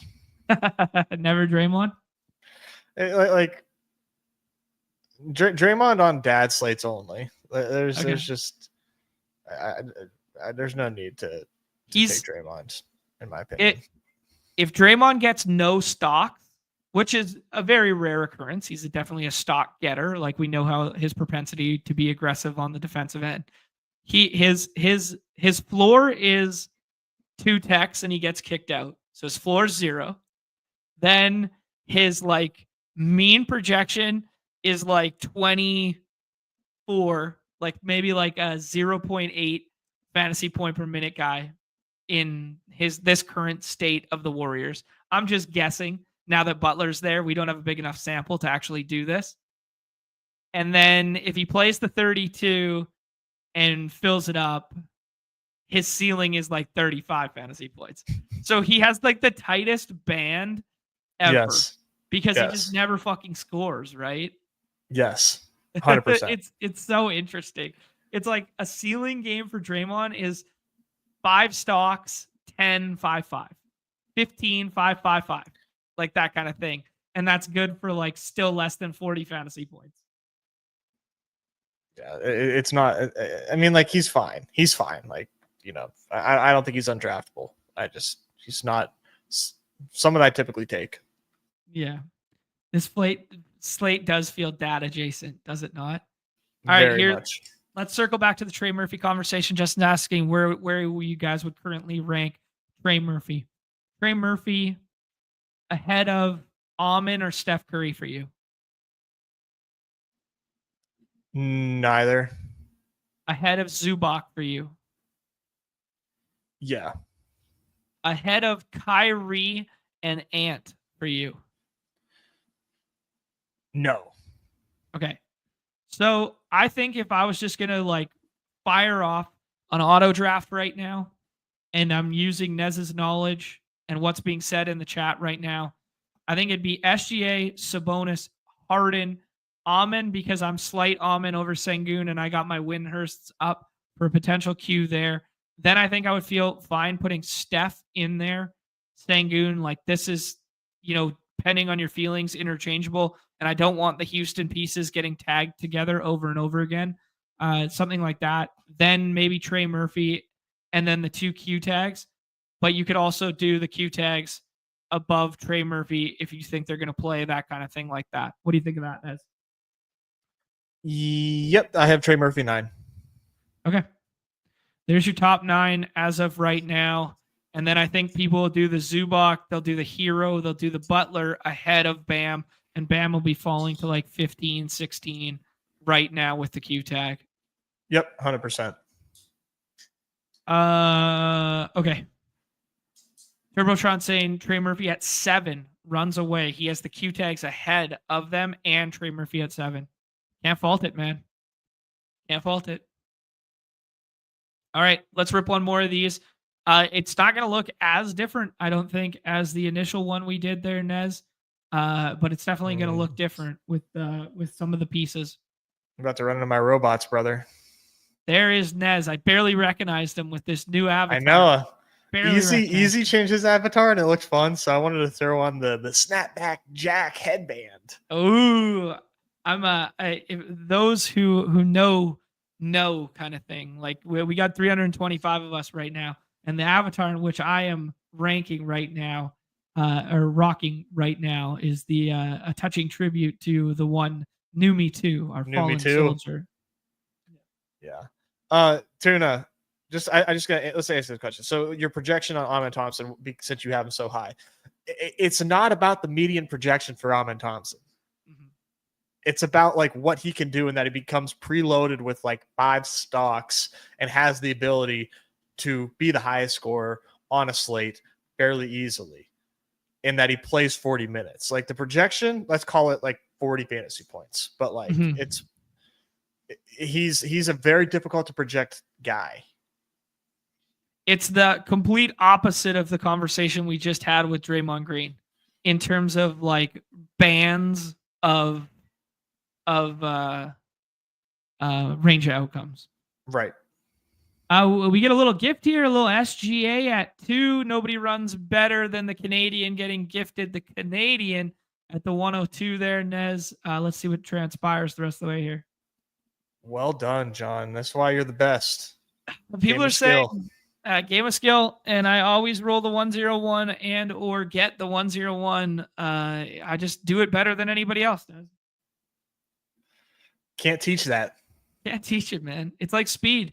It's like speed, man. You can run all the sprints you want, do all the box jumps. Some of us just have that God-given ability. Seen you on the ice. I think I like Tyler Hero, man.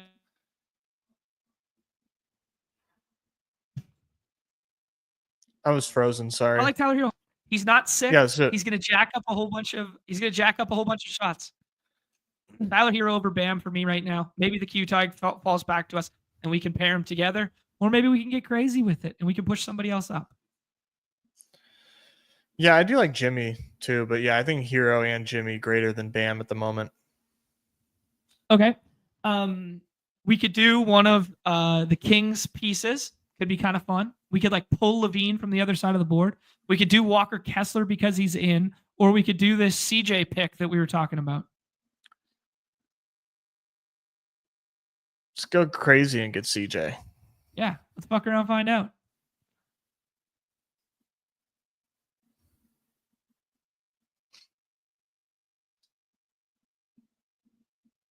We got to make sure that we don't like ruin the reach though, and then like flip flop a pick if we get a big faller though. We can't take the faller.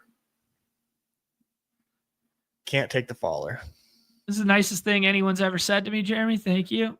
We didn't do that sort of stuff though in the old Canadian high schools. There. All right, Nez, can we start thinking about some Utah pieces here, or is Chet a good piece to just stack on here at price?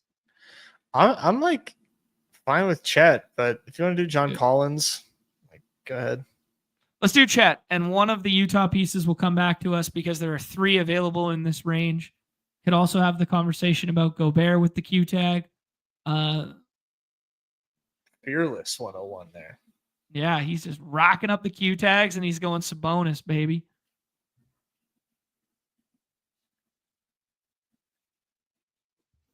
Yeah, I would say Collins. You like Collins more than George this evening? Yes. All right. John Collins, banished to the Shadow Realm by us. He didn't get our last pick'em home there, our unabated one that we built on the stream there, Nez, without you. He was the reason we didn't get it home. We played points on Collins instead of PRA, and we got it we missed it by a bucket. That was our 2 out of 3 to keep the Heat streak going. Did he have any dimes last night? I don't think so. Maybe 1, but he had 8 boards. Oh wow, 1. He had 8 boards. So he's normally good for like no assists. This dude is not looking to dish. No, he's like me on the ice, bro. We're getting this tuck or we're not. No apples. No, I'm a pass first guy. Draymond going in the last round there. There's Easy's favorite pick in Collier. Dude, where go? Oh, he went at 28. I was like, oh shit. We could do Jose Alvarado, but we did do CJ McCollum here. Yves Misi seems kind of fun. Yeah, I like Misi. Do you like him better than anybody else? We could do the Jaime Jaquez thing. Cam Whitmore, Keon Ellis. Some fun scrolls, man. Yeah. Yves Misi feels fine when you do CJ McCollum and Misi together. That seems okay, right? I think so. Okay. All right, Nez. We could venture into the old lobbies here if there's anything that's tickling your fancy, but it is a big news movement slate. So doing a pick'em this early in the day could be highly volatile unless we want to do someone who's for sure to play that we have a good price on, or if we want to take like the super stand on like these guys ain't going kind of thing. I think Sabonis points and rebounds is a fun one. Okay. You're going chalk donk 101 tonight. Yeah, man. Sabonis only gets so many boards. All right. It's not even funny. All right. Points and rebounds for Sabonis. Sabonis. Okay. We got the multiplier taken off the higher for the rebounds, which is nice. Points and rebounds at 33.5. Thoughts? That's awesome. All right. He's such a monster. I did see Jimmy Butler double in the chat, had a multiplier of like 4. Sure. That's kind of like a nice little fun 10xer there. Easy enough. Speaking of easy, we could do like Collier assists. You think they have it up? I don't know. We'll find out. See what they got with Utah here. I'm looking for, obviously, only market-based projections available right now. Market-based projections showing a bunch of Miami Heat lowers on Duncan Robinson. The problem with that being, if he's the only healthy body and he ends up starting and hits a bunch of threes, it's gone in the blink of an eye. So This is where you have to be really careful, guys, because we know that Unabated's projections aren't out yet, and using the market ones, it looks like a smash, but could be slightly misleading based on the availability of the Heat's health today. So maybe we'll hold off on that one until the Unabated stuff comes out in about an hour here. Yeah, I think that's smart. Utah, not giving us a ton yet. They're a little scared. Isaiah Collier, points plus assists and rebounds plus assists, but no just straight up assists. Interesting.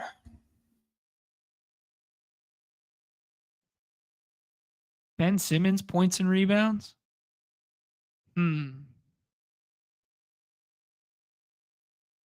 Yeah, our pick'em hero. The bonus lower on the assists has been doing well since Levine's been added. There's a good shout from Matt in the chat. It checks out. Yeah. Awin triple double, aka Amin triple dub. What's the Amin one at? Yeah, because we could get ahead of potential rest. I mean, he's going to play 38. They don't even have it, do they? Oh, they do. Well, 6.9. If that ain't a good omen, I don't know what is. Nice. Get ahead of the Spencer Dinwiddie stuff.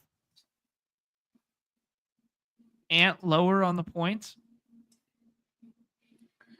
Let's do hero. Let's do some hero hires. Oh, hero's a good shout. Yeah. We could break that multiple ways. 3-pointers? Yeah, 3-pointers or points. 3.5 3-pointers. We go box score watching on Tyler Hero? It's not going to look good for his last few games, but I just want to see how many attempts he's had. Yeah. See if my dog is still shooting. What's his shot attempts at? Let's see here. 3-pointers attempted. Whoa, kind of. Oh, no. Okay. 9.7 a game he's attempting. Making 3.7 over the course of the entire season there, 50 games. This looks like good catch and shoot versus the Mavs. Give me a second. Naz Reid, points and rebounds or double-double. Where double-double? Those are fun. Okay. We're doing this. Tyler Hero with this. Tyler Hero with Almond.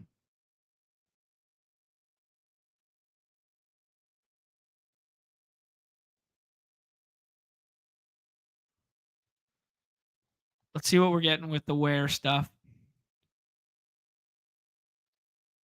Ware double-double is like even money. Huh.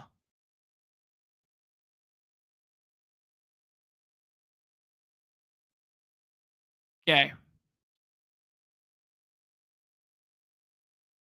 Where double-double. Go back and see if we got the Collier assists. I don't have Collier assists yet. We could do points plus assists if it's like 15 and a bit. Let's see. Probably going to be like 18. Yeah, 19. Oh, here we go. Assists at 8.5. Let's do it. Whoa. Harden triple-double, 13x. That's shooting the moon.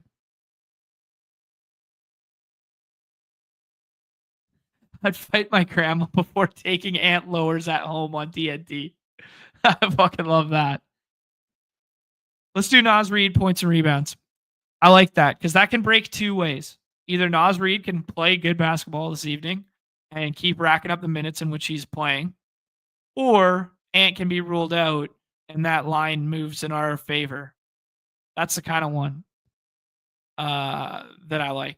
Points and rebounds at 25.5. All right. Oh, no. What happened here? They took away the Collier one from us. I wasn't fast enough. What'd you cook up? Naz Reid. This is the help of the chat here. Naz Reid points and rebounds because it can break two ways for us. Khalil Ware because it's probably just fine as is, but could break in our favor with Bam.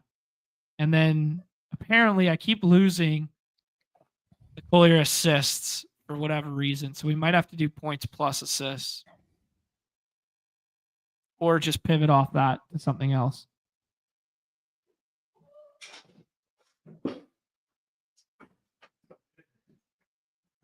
Let's go points and assists. All right. Hi. Hello, Bubby. Sorry, this guy's freaking psycho.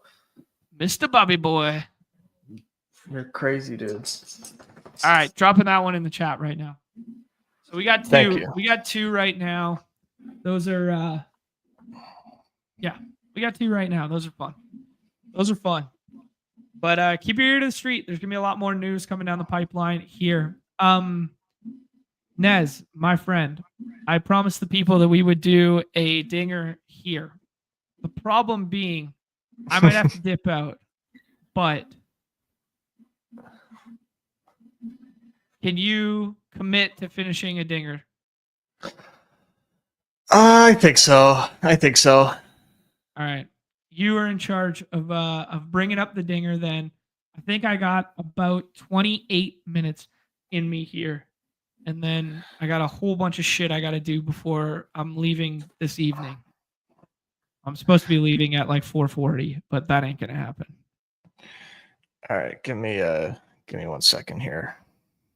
As you do that, Nez, we have NBA official injury report for 2:30 p.m. Eastern. So for 3:30 p.m. Eastern.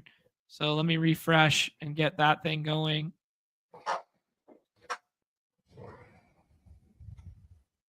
And we will see if it matches. Nez got rugged.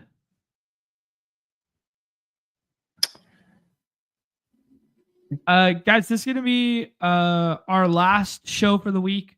Nez has family coming in town tomorrow. His mom's coming in town. We're joining the dinger right now. If you want to hop in, Nez will bring it up on the screen in half a second.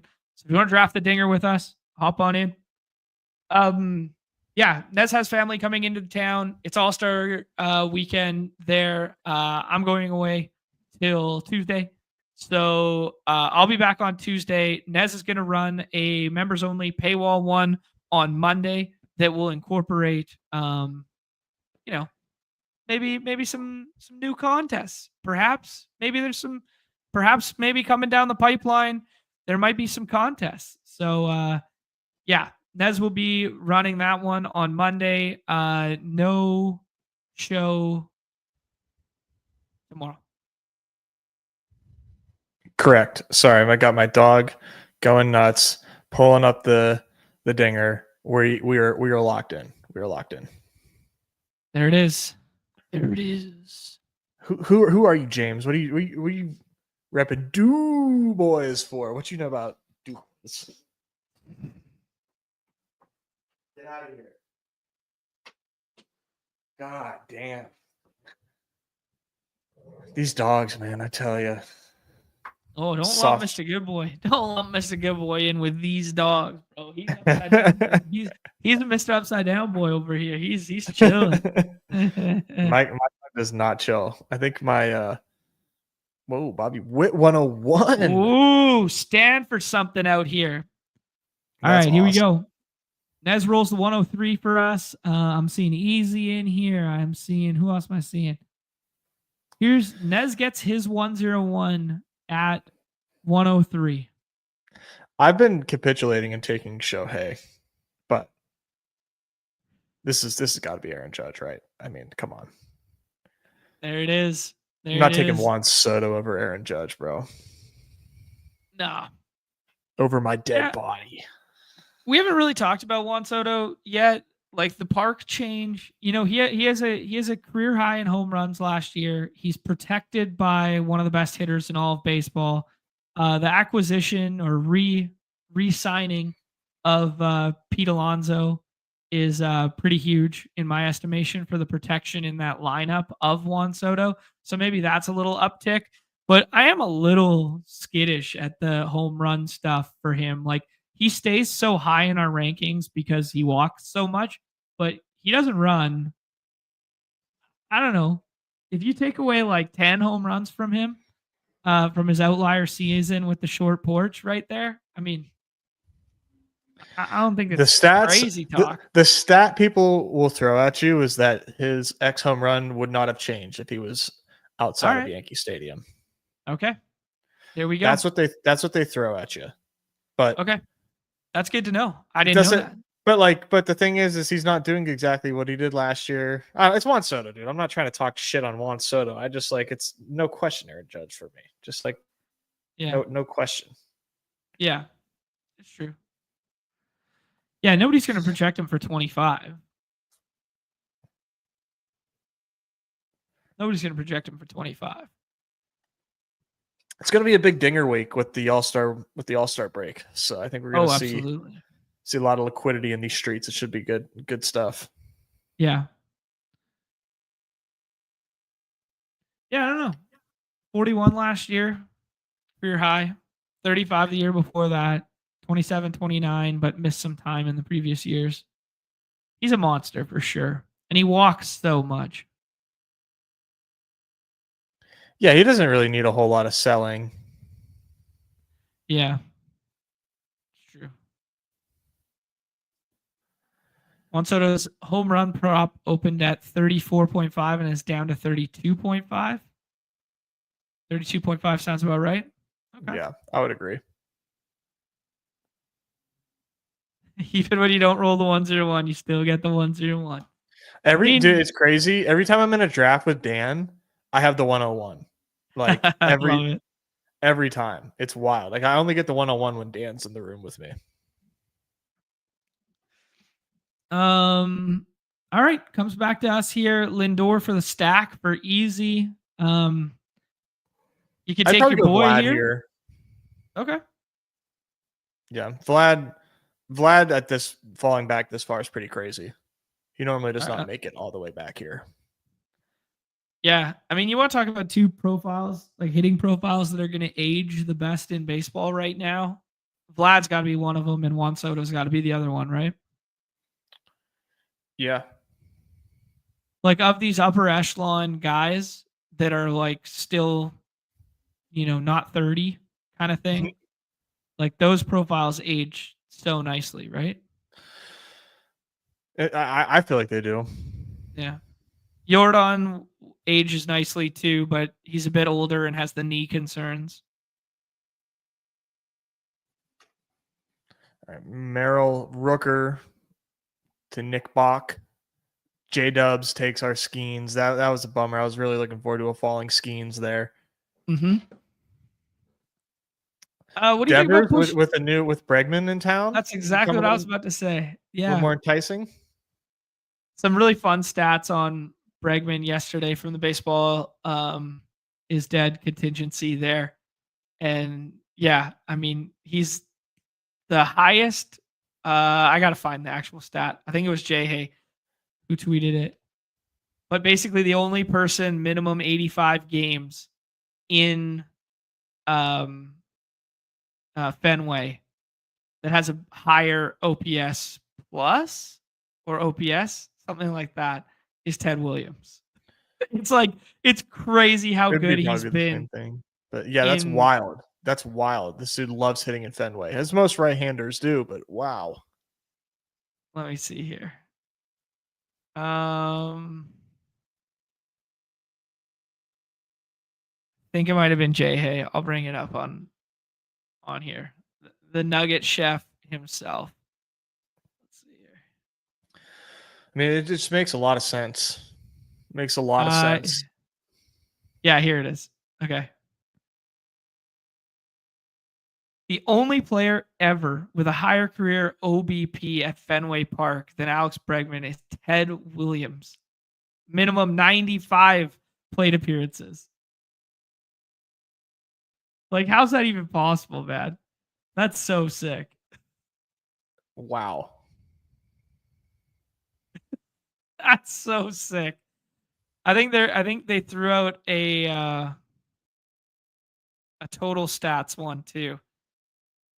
Maybe it wasn't him who threw it out, but someone else threw out like a total stats one where he's got like 51 home runs or something in like 100 games. Like his averages at Fenway are insane. The dude just loves to hit in Fenway. Yeah, like most hitters do. Makes sense. Yeah, crazy. Makes sense. Good for him. I mean, he's getting 40 a year, which is wild. It's a lot of money. Nick saying you're welcome for Judge. Nick flipped the board and took Bobby Witt Jr. at the front there. Yeah, that's Nick Bach over there at the 101. There it is.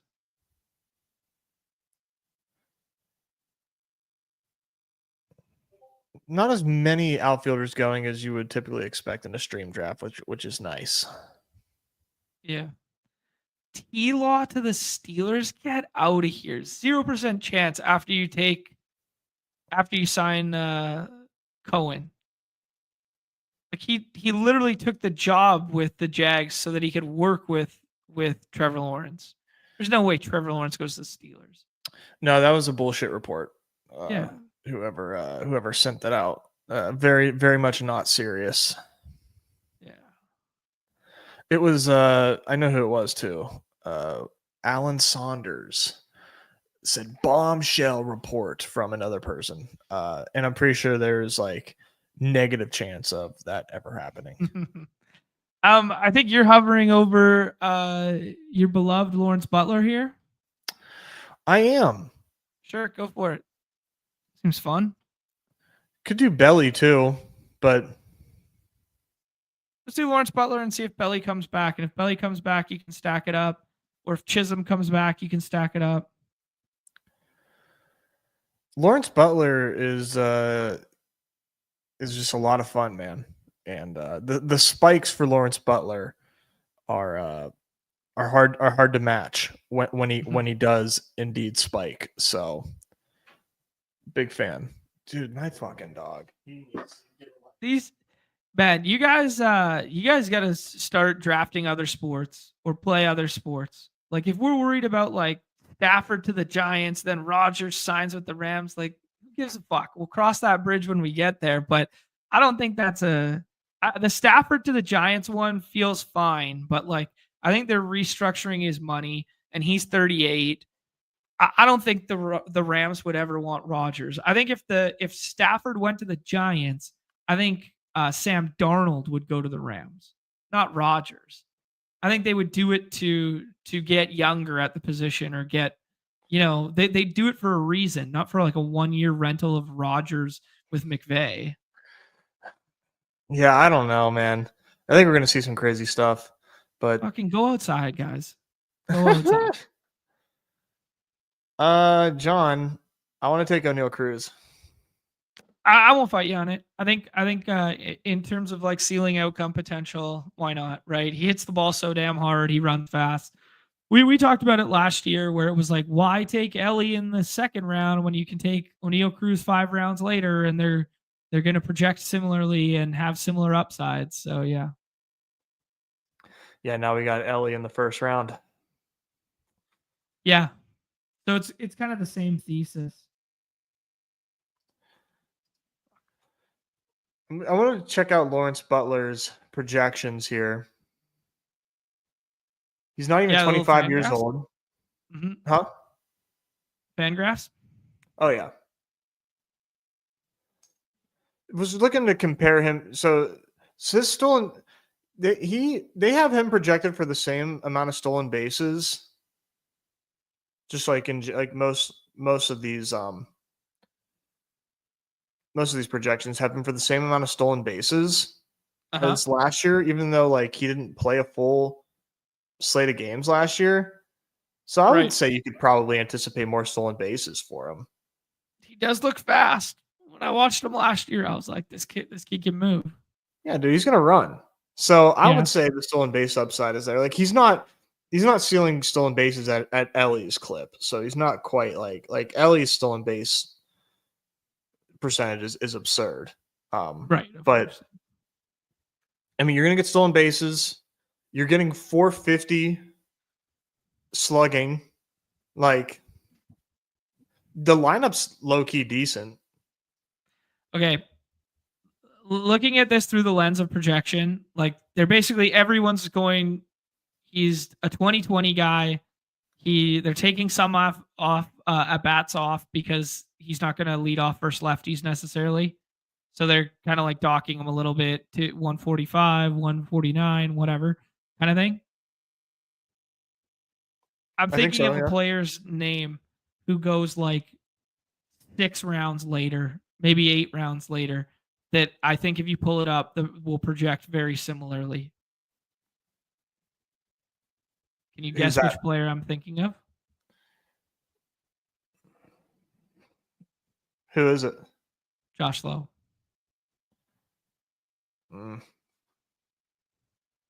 It's good. It's a good call.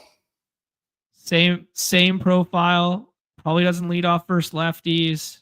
They're going to give him 20. They got him lower on the power and higher on the speed, which is a little different. A lot less playing time. Yeah, so they got him at 126, 25, 25 instead of like the 140 benchmarks. I thought they'd be a lot closer than that. They do look close still on paper, but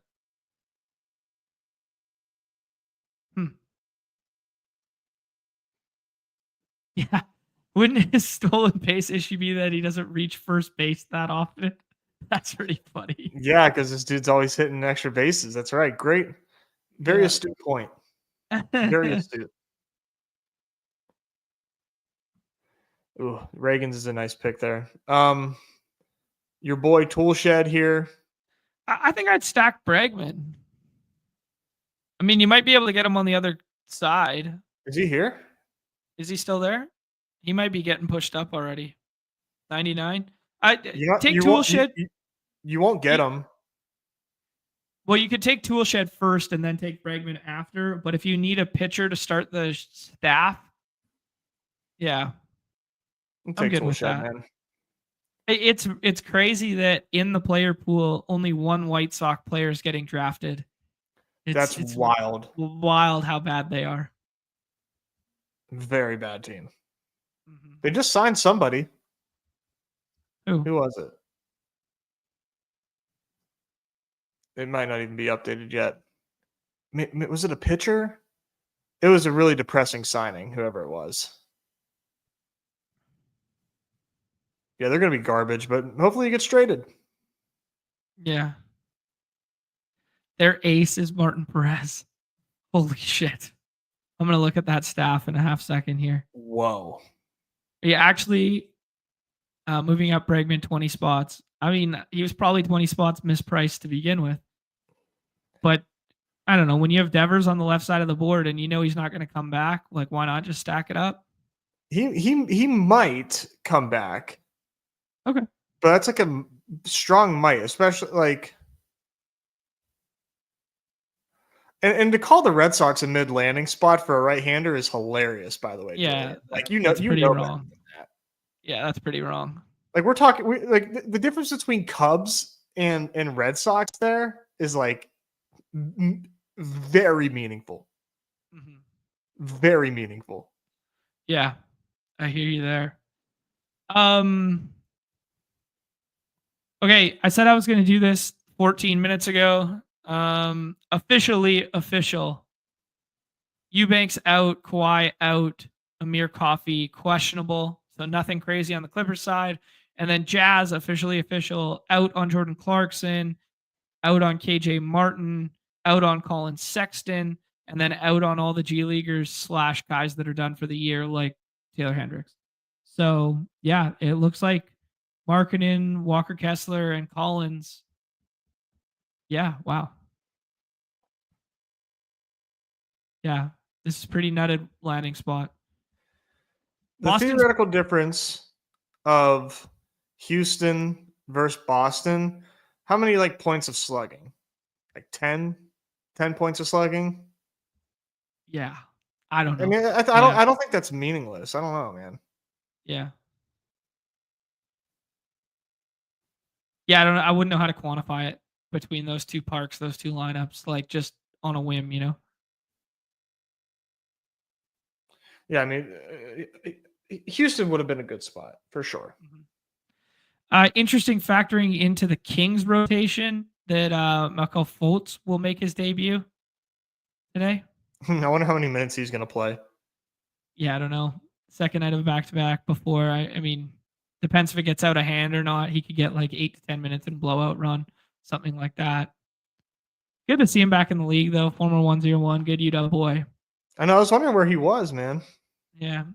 They really fucked up his J, man. That's what happened. Yeah, because like, didn't he have like surgery or something with the shoulder? Oh, I'm sure he had multiple at some point. Yeah. And then he had like the yips, like he had the yips in a big way, and he lost his shooting form entirely. Yeah. Mm-hmm. Last year, Breggy X home run at Houston, 31, at Boston, 22. Ooh. Righty park factor, though, is better at Fenway than it is at Houston. I mean, yeah. Like, you're losing home runs. I don't think anybody is denying that. Like, nobody's point here is that you're hitting more home runs at Fenway. You're turning more outs into doubles. That's right. Obvious point, right? Like, let's not miss the point here. Like, that's huge. Yeah. Home runs like doubles and outs into doubles. Like, just look at the drop. Look at the drop off in. Look at the drop off in Xander Bogaerts going the other way.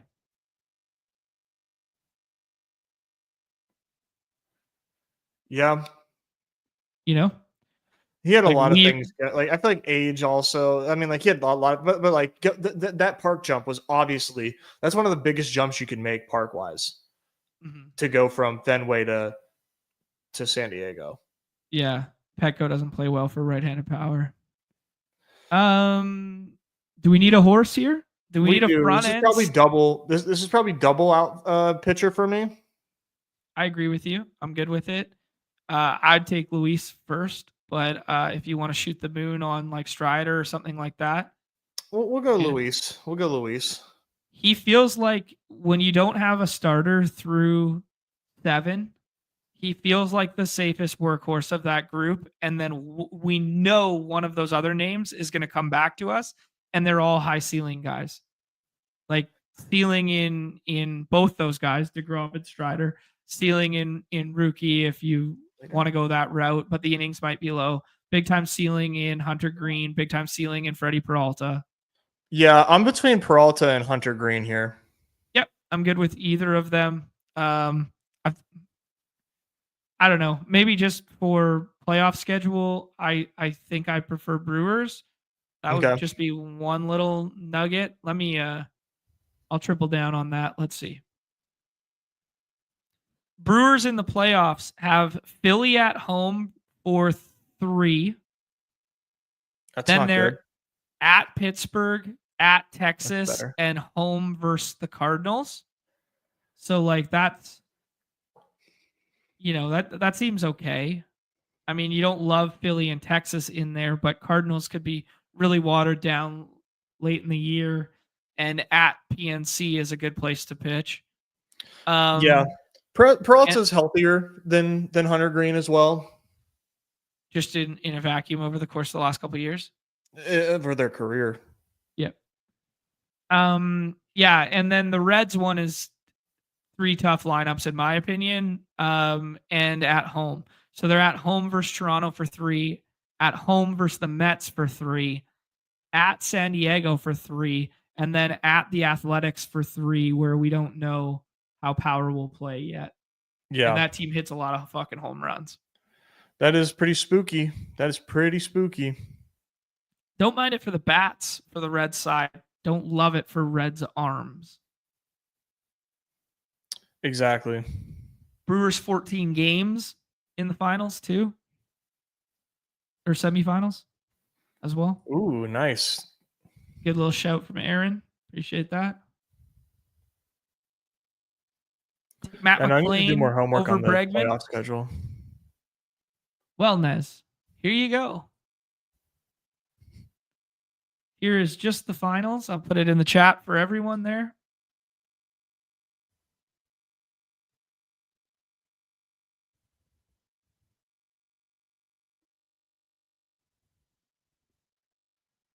Zach Gallen going.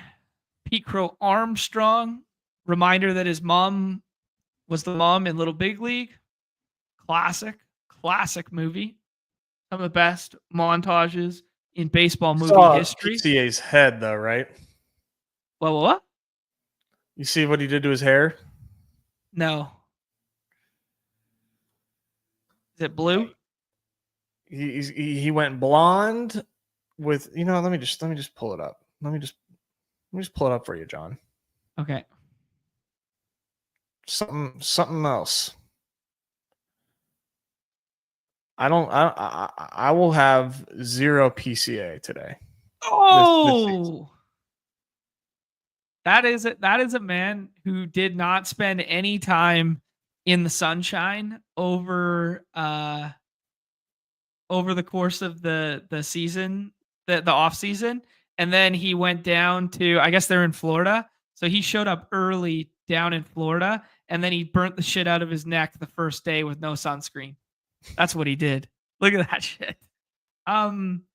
Yeah, Easy's asking is this is alpha or beta, and I'm going beta. This is bitch made, if you ask me. This is soft as baby shit. This is you walk into the clubhouse there and you're meeting Kyle Tucker for the first time and you got fucking blue stars in your hair. Nope. Like, who do you think he's Machine Gun Kelly or what? I don't know who he thinks he is, John. He gives me vibes of somebody that has experimented with drugs that would be considered hard. Of the psychedelic variety? Even stranger than that. So I like Grayson here, but I also love JJ Bleday for the Lawrence Butler stack. And I tell you what, outfield's getting thin in a hurry. Okay, sure. That, what's one little gal brain thing about JJ and Lawrence Butler pairing together? What? Is they're both left-handed, so they're both like the days that they would be platoon risks, they would both be out of the lineup. So they're going to positively correlate slightly more than like in terms of like handedness in a lineup than like some other teammates potentially. Here's a stat, John. How many games do you think JJ Bleday played last year? 76. Try again. He was hurt, wasn't he? No. Oh, I have no idea. 159. Wow. This dude didn't even platoon. Wow. Okay. All right. He was just strong side every day, lefty. I thought he got hurt for a bit. Year before. Oh, that's what it was. Year before. Okay. Pretty interesting, man. Mm-hmm. This is a fun team, man. This is a really fun team. You've pivoted your gross, pesky love for like the Tigers to the Athletics this year. I was on it last year too. Yeah, I mean, we were the guys clicking Noda and Shea Bangaliers in the last round.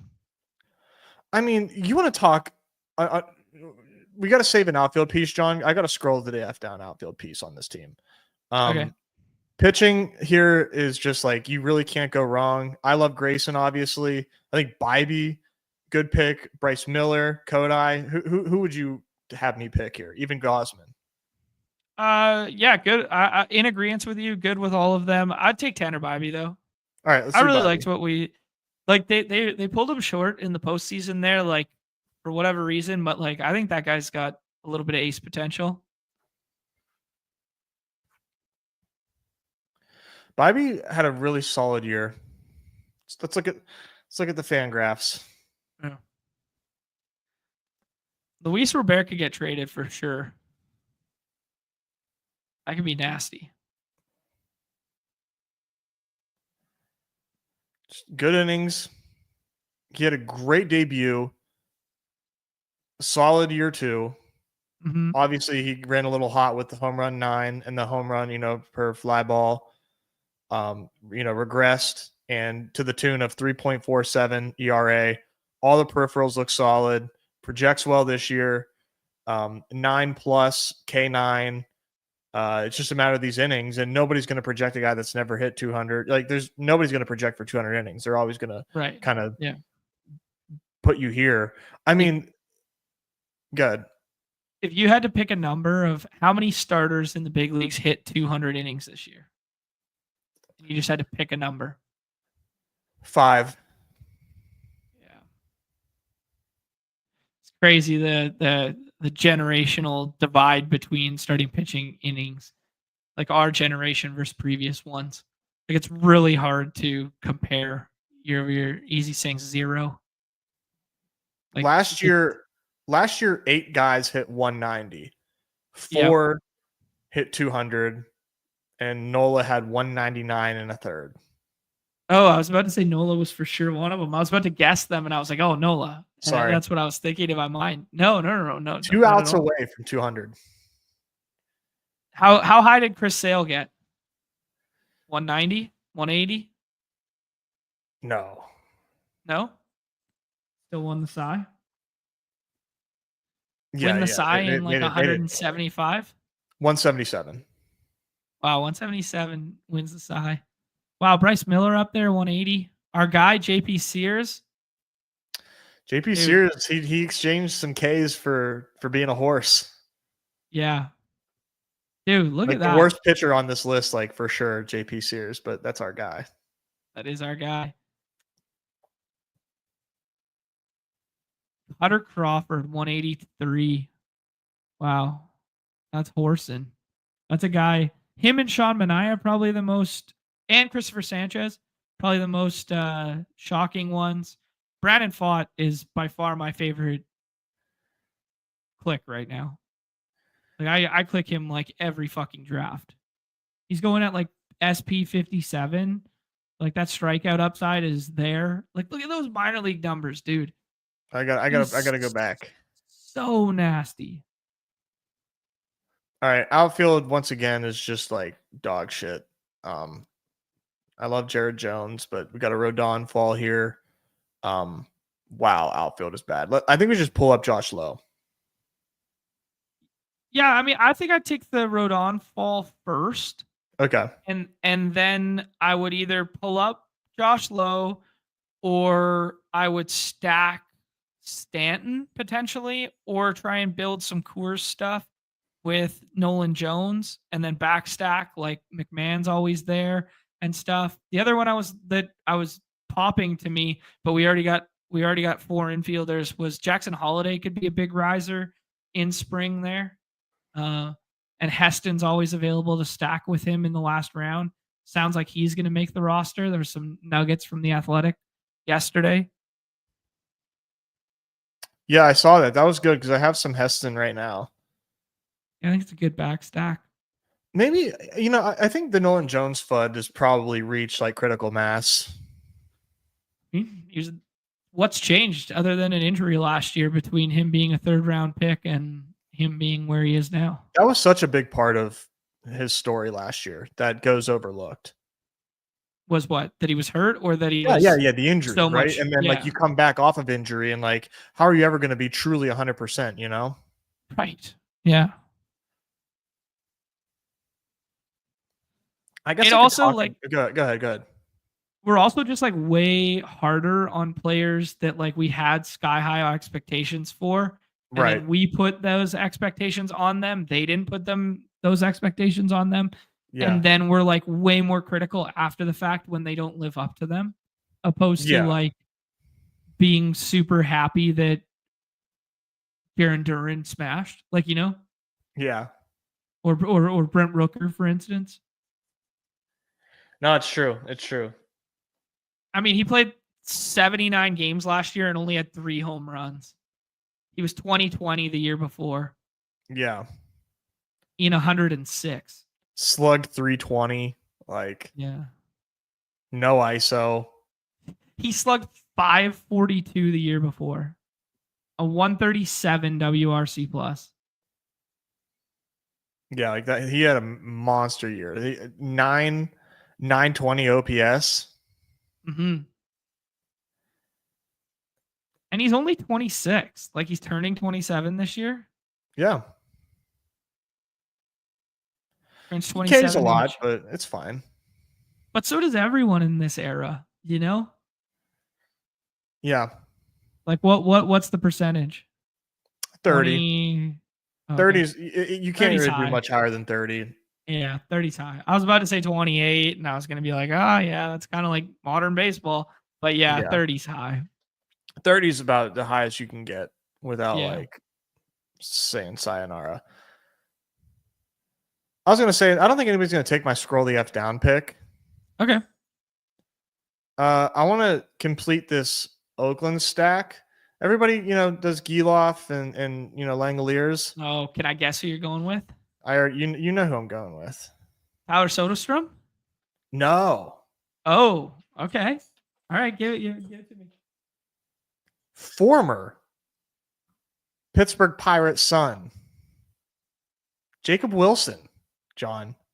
It's going to be turning 23 this year. Okay.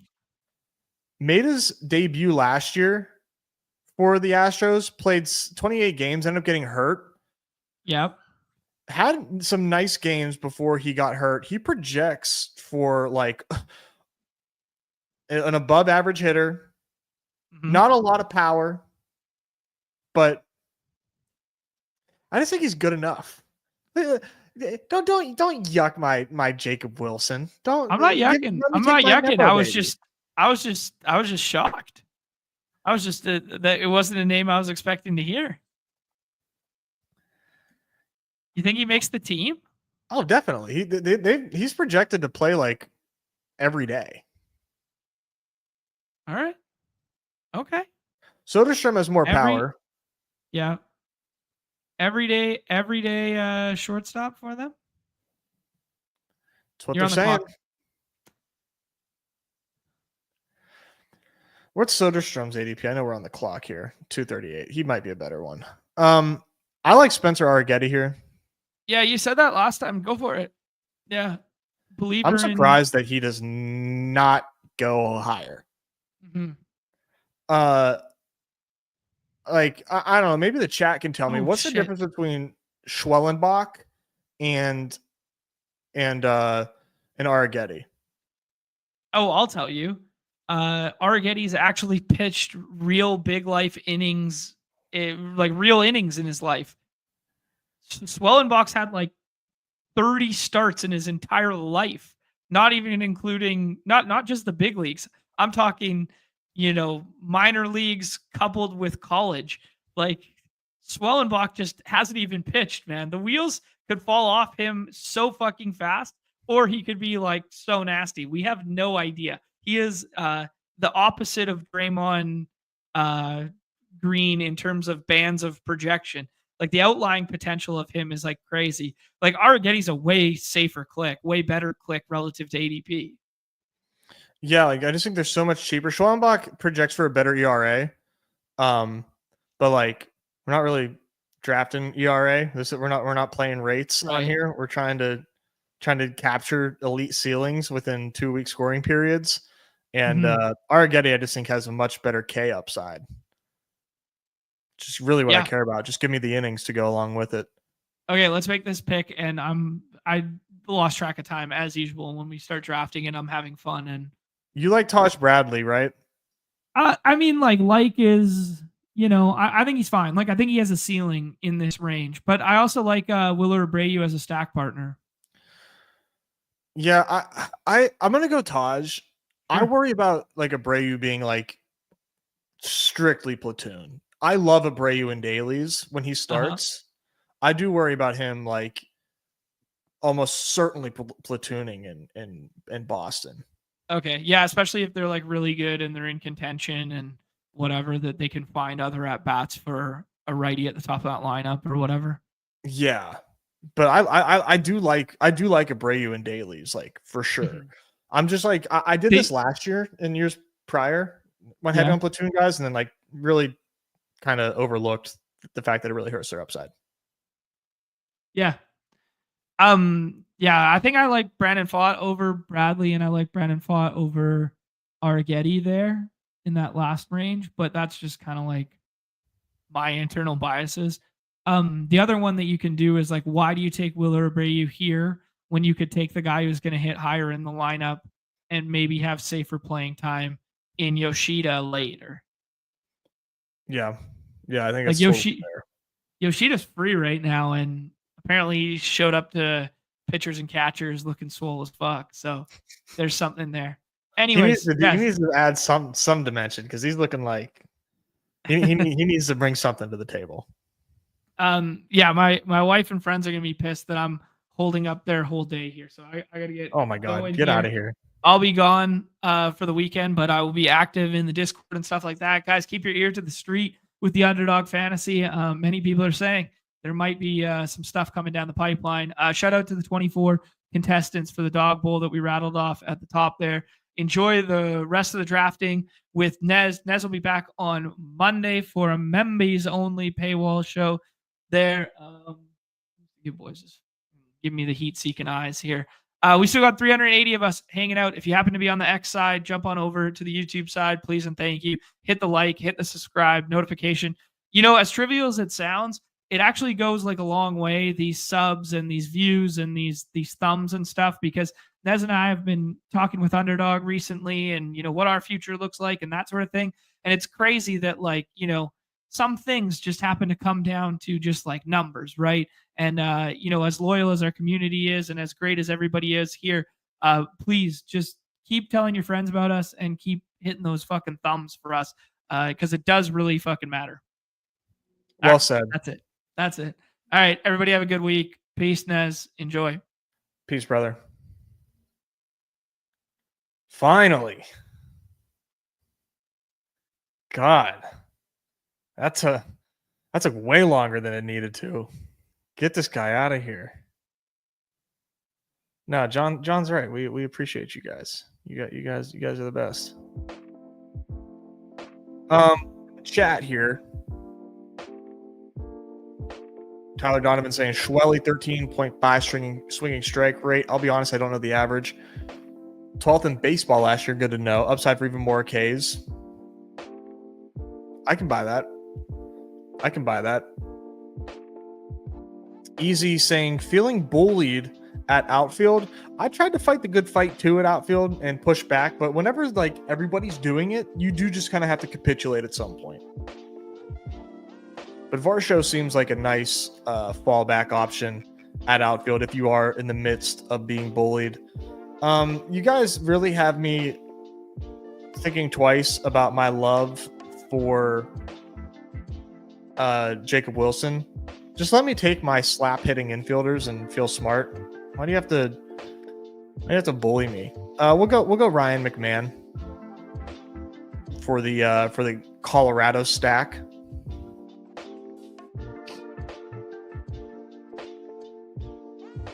The Jaywalk stack.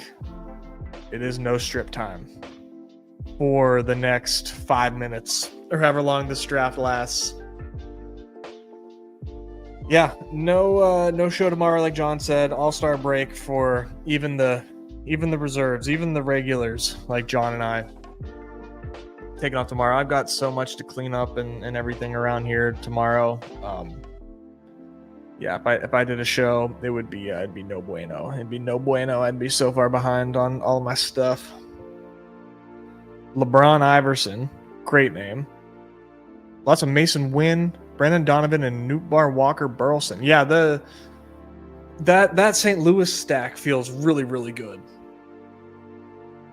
really, really good. They're just so cheap. They're so cheap. And Nick Bach taking Tyler Soderstrom 30 picks ahead of ADP because I happened to say his name on the show. Thanks for being a member, Nick. We appreciate your support and you taking action to the things that we say. Unbelievable. All right. Jordan Walker. This time it's for real. Not a great start to Jordan Walker's career, but I remember whenever I was worried that Jordan Walker was going to ruin my life as a Pirates fan because he was a Cardinal, and I thought that he was the real deal. So maybe this time it's for real. Sorry, Easy. Needed my sixth outfielder. 6.56 start, by the way. Didn't recap this team yet. Luis Castillo, Freddie Peralta, Tanner Bybee, Carlos Rodon, Spencer Arrighetti, and Taj Bradley. We got the nice anchor with Luis Castillo paired with some high upside behind him. Infield, Vlad Guerrero, Rafi Devers, O'Neal Cruz, Alex Bregman, Ryan McMahon.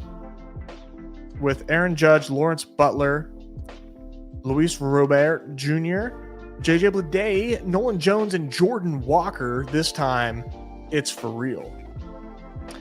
Yeah, definitely last draft. Got to get out of here. John's leaving me on the hook. I usually have a hard 2-hour out. Got things going on around here.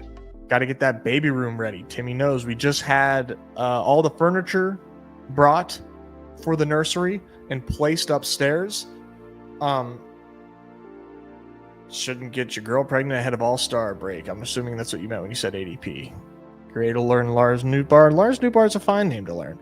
So we had some people bring furniture into the nursery, and man, oh man, they didn't have any shoe covers.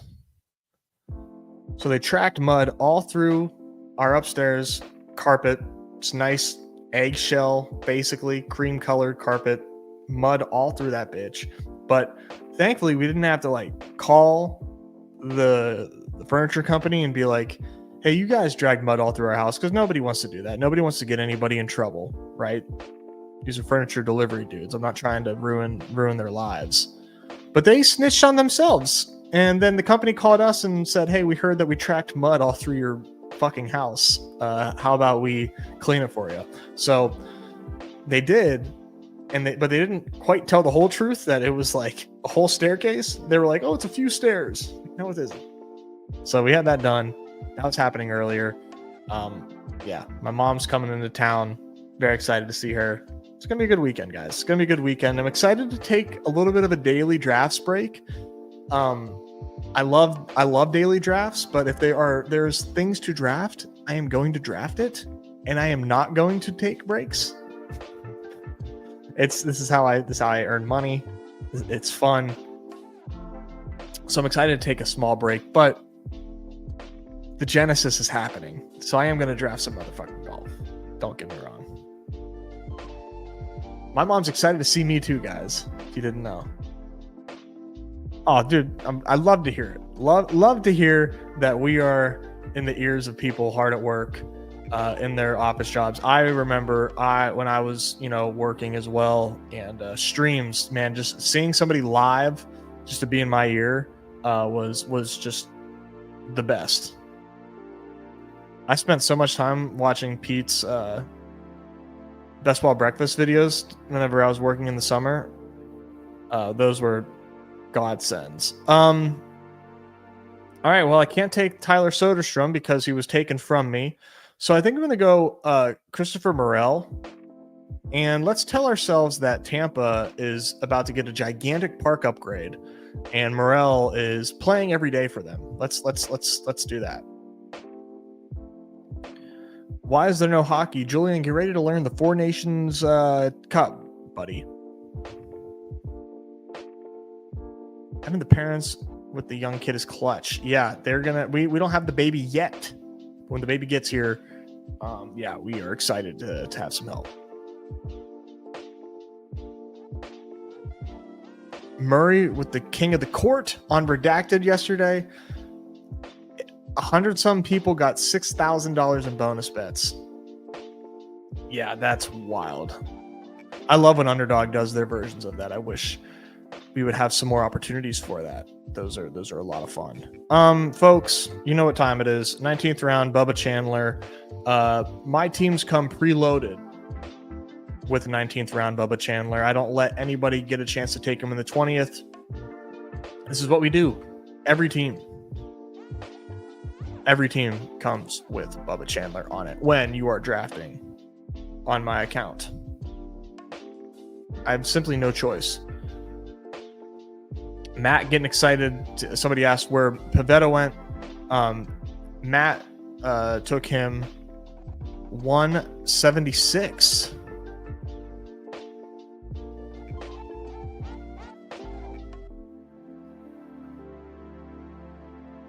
Round square. There he is. That would be round 15. If you're looking for an estimate of new price for Pavetta, you're looking at round 15. I think that makes sense, man. Pavetta is such a nice get for the Padres.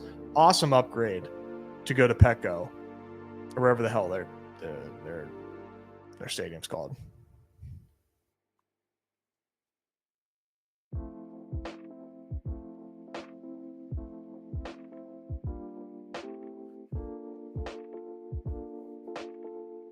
Aaron's going to miss 19th round Pavetta. Damn. Yeah, no longer happening. Yeah, Austin, we talked about this. Oh, you hate it? What? Oh my God, dude. It's so funny. It's so funny to see Steeler fans be like, you know what? I would hate Trevor Lawrence. The rumor is bunk. But it's so funny that, like, as a Steelers fan, your reaction is like, man, that would suck. I have so many buddies that are Steelers fans too. They're like, man, I hate Trevor Lawrence. He stinks. Let's be for real for like half a second.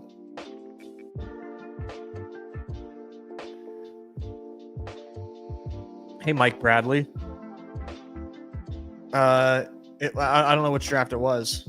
Yeah, breaking news: the Eagles won the Super Bowl. I'll tell my cousin Nick that you're the biggest fan. He'll love to know the name of the biggest Eagles fan is Mike Bradley. He's been asking me, and now I can tell him.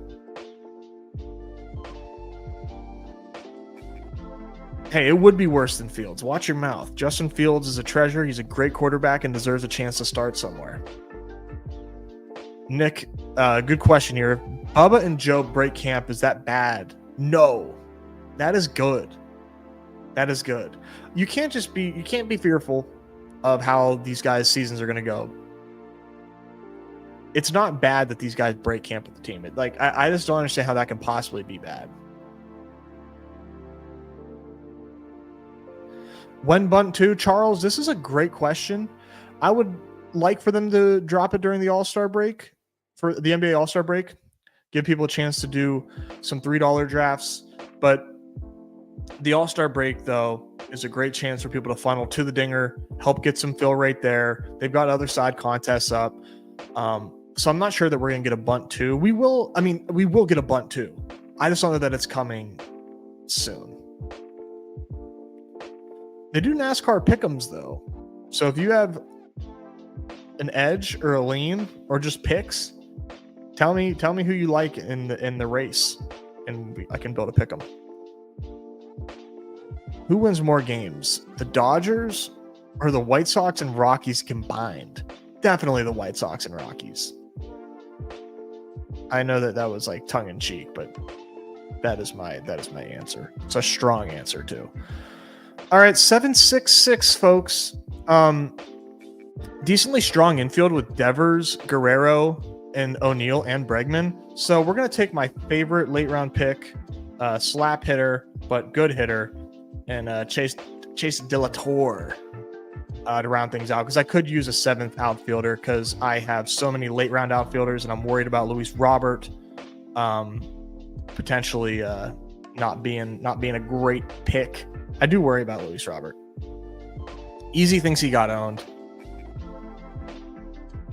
No, dude, I mean, Soto, Seiya, and Cruz is like a solid, like that's what really matters. Do you have, like, you have that top three outfielders, and then like your potential other outfielders, Carpenter, Varsho, like Anthony as a strong upside pick. Like, I don't think that you really got owned here. This is a great top three, and this is like what you're banking on to start, and then you have options for other guys to start. Infield, Lindor, Harper, Marte. I guess like the infield would probably be where like I would pick Nitz, because like I'm not an Adley guy, but like big ceiling there. Adley does play a ton, and you have the stack. I'm not a Brandon Lau guy. Is probably where I would draw the line there. I think he did well. Shout out Bowden Francis. The chat tried to tell me once that Bowden Francis was a bad pick, and I got pissed off. Bowden Francis has good games in his game log. Folks, this is going to be it for a few days. Don't miss us too much. Thanks for hanging out. I'm going to be drafting NBA for the rest of the day. Enjoy your weekend. Draft some baseball, draft some golf. It's going to be a good time. Thanks for subbing. Thanks for liking the video. Your support is very helpful to us, man. It's very helpful. I'm not getting sappy with you guys, though. I'm not getting sappy with y'all. Yeah. Good stuff today. Appreciate you guys. Enjoy your weekend. Everybody's favorite time of the show. Brad, we did some NBA pick'ems. If you scroll up, you should find them. John posted some links. We're going to roll with those ones today. Everybody's favorite time of the show. The end. Peace.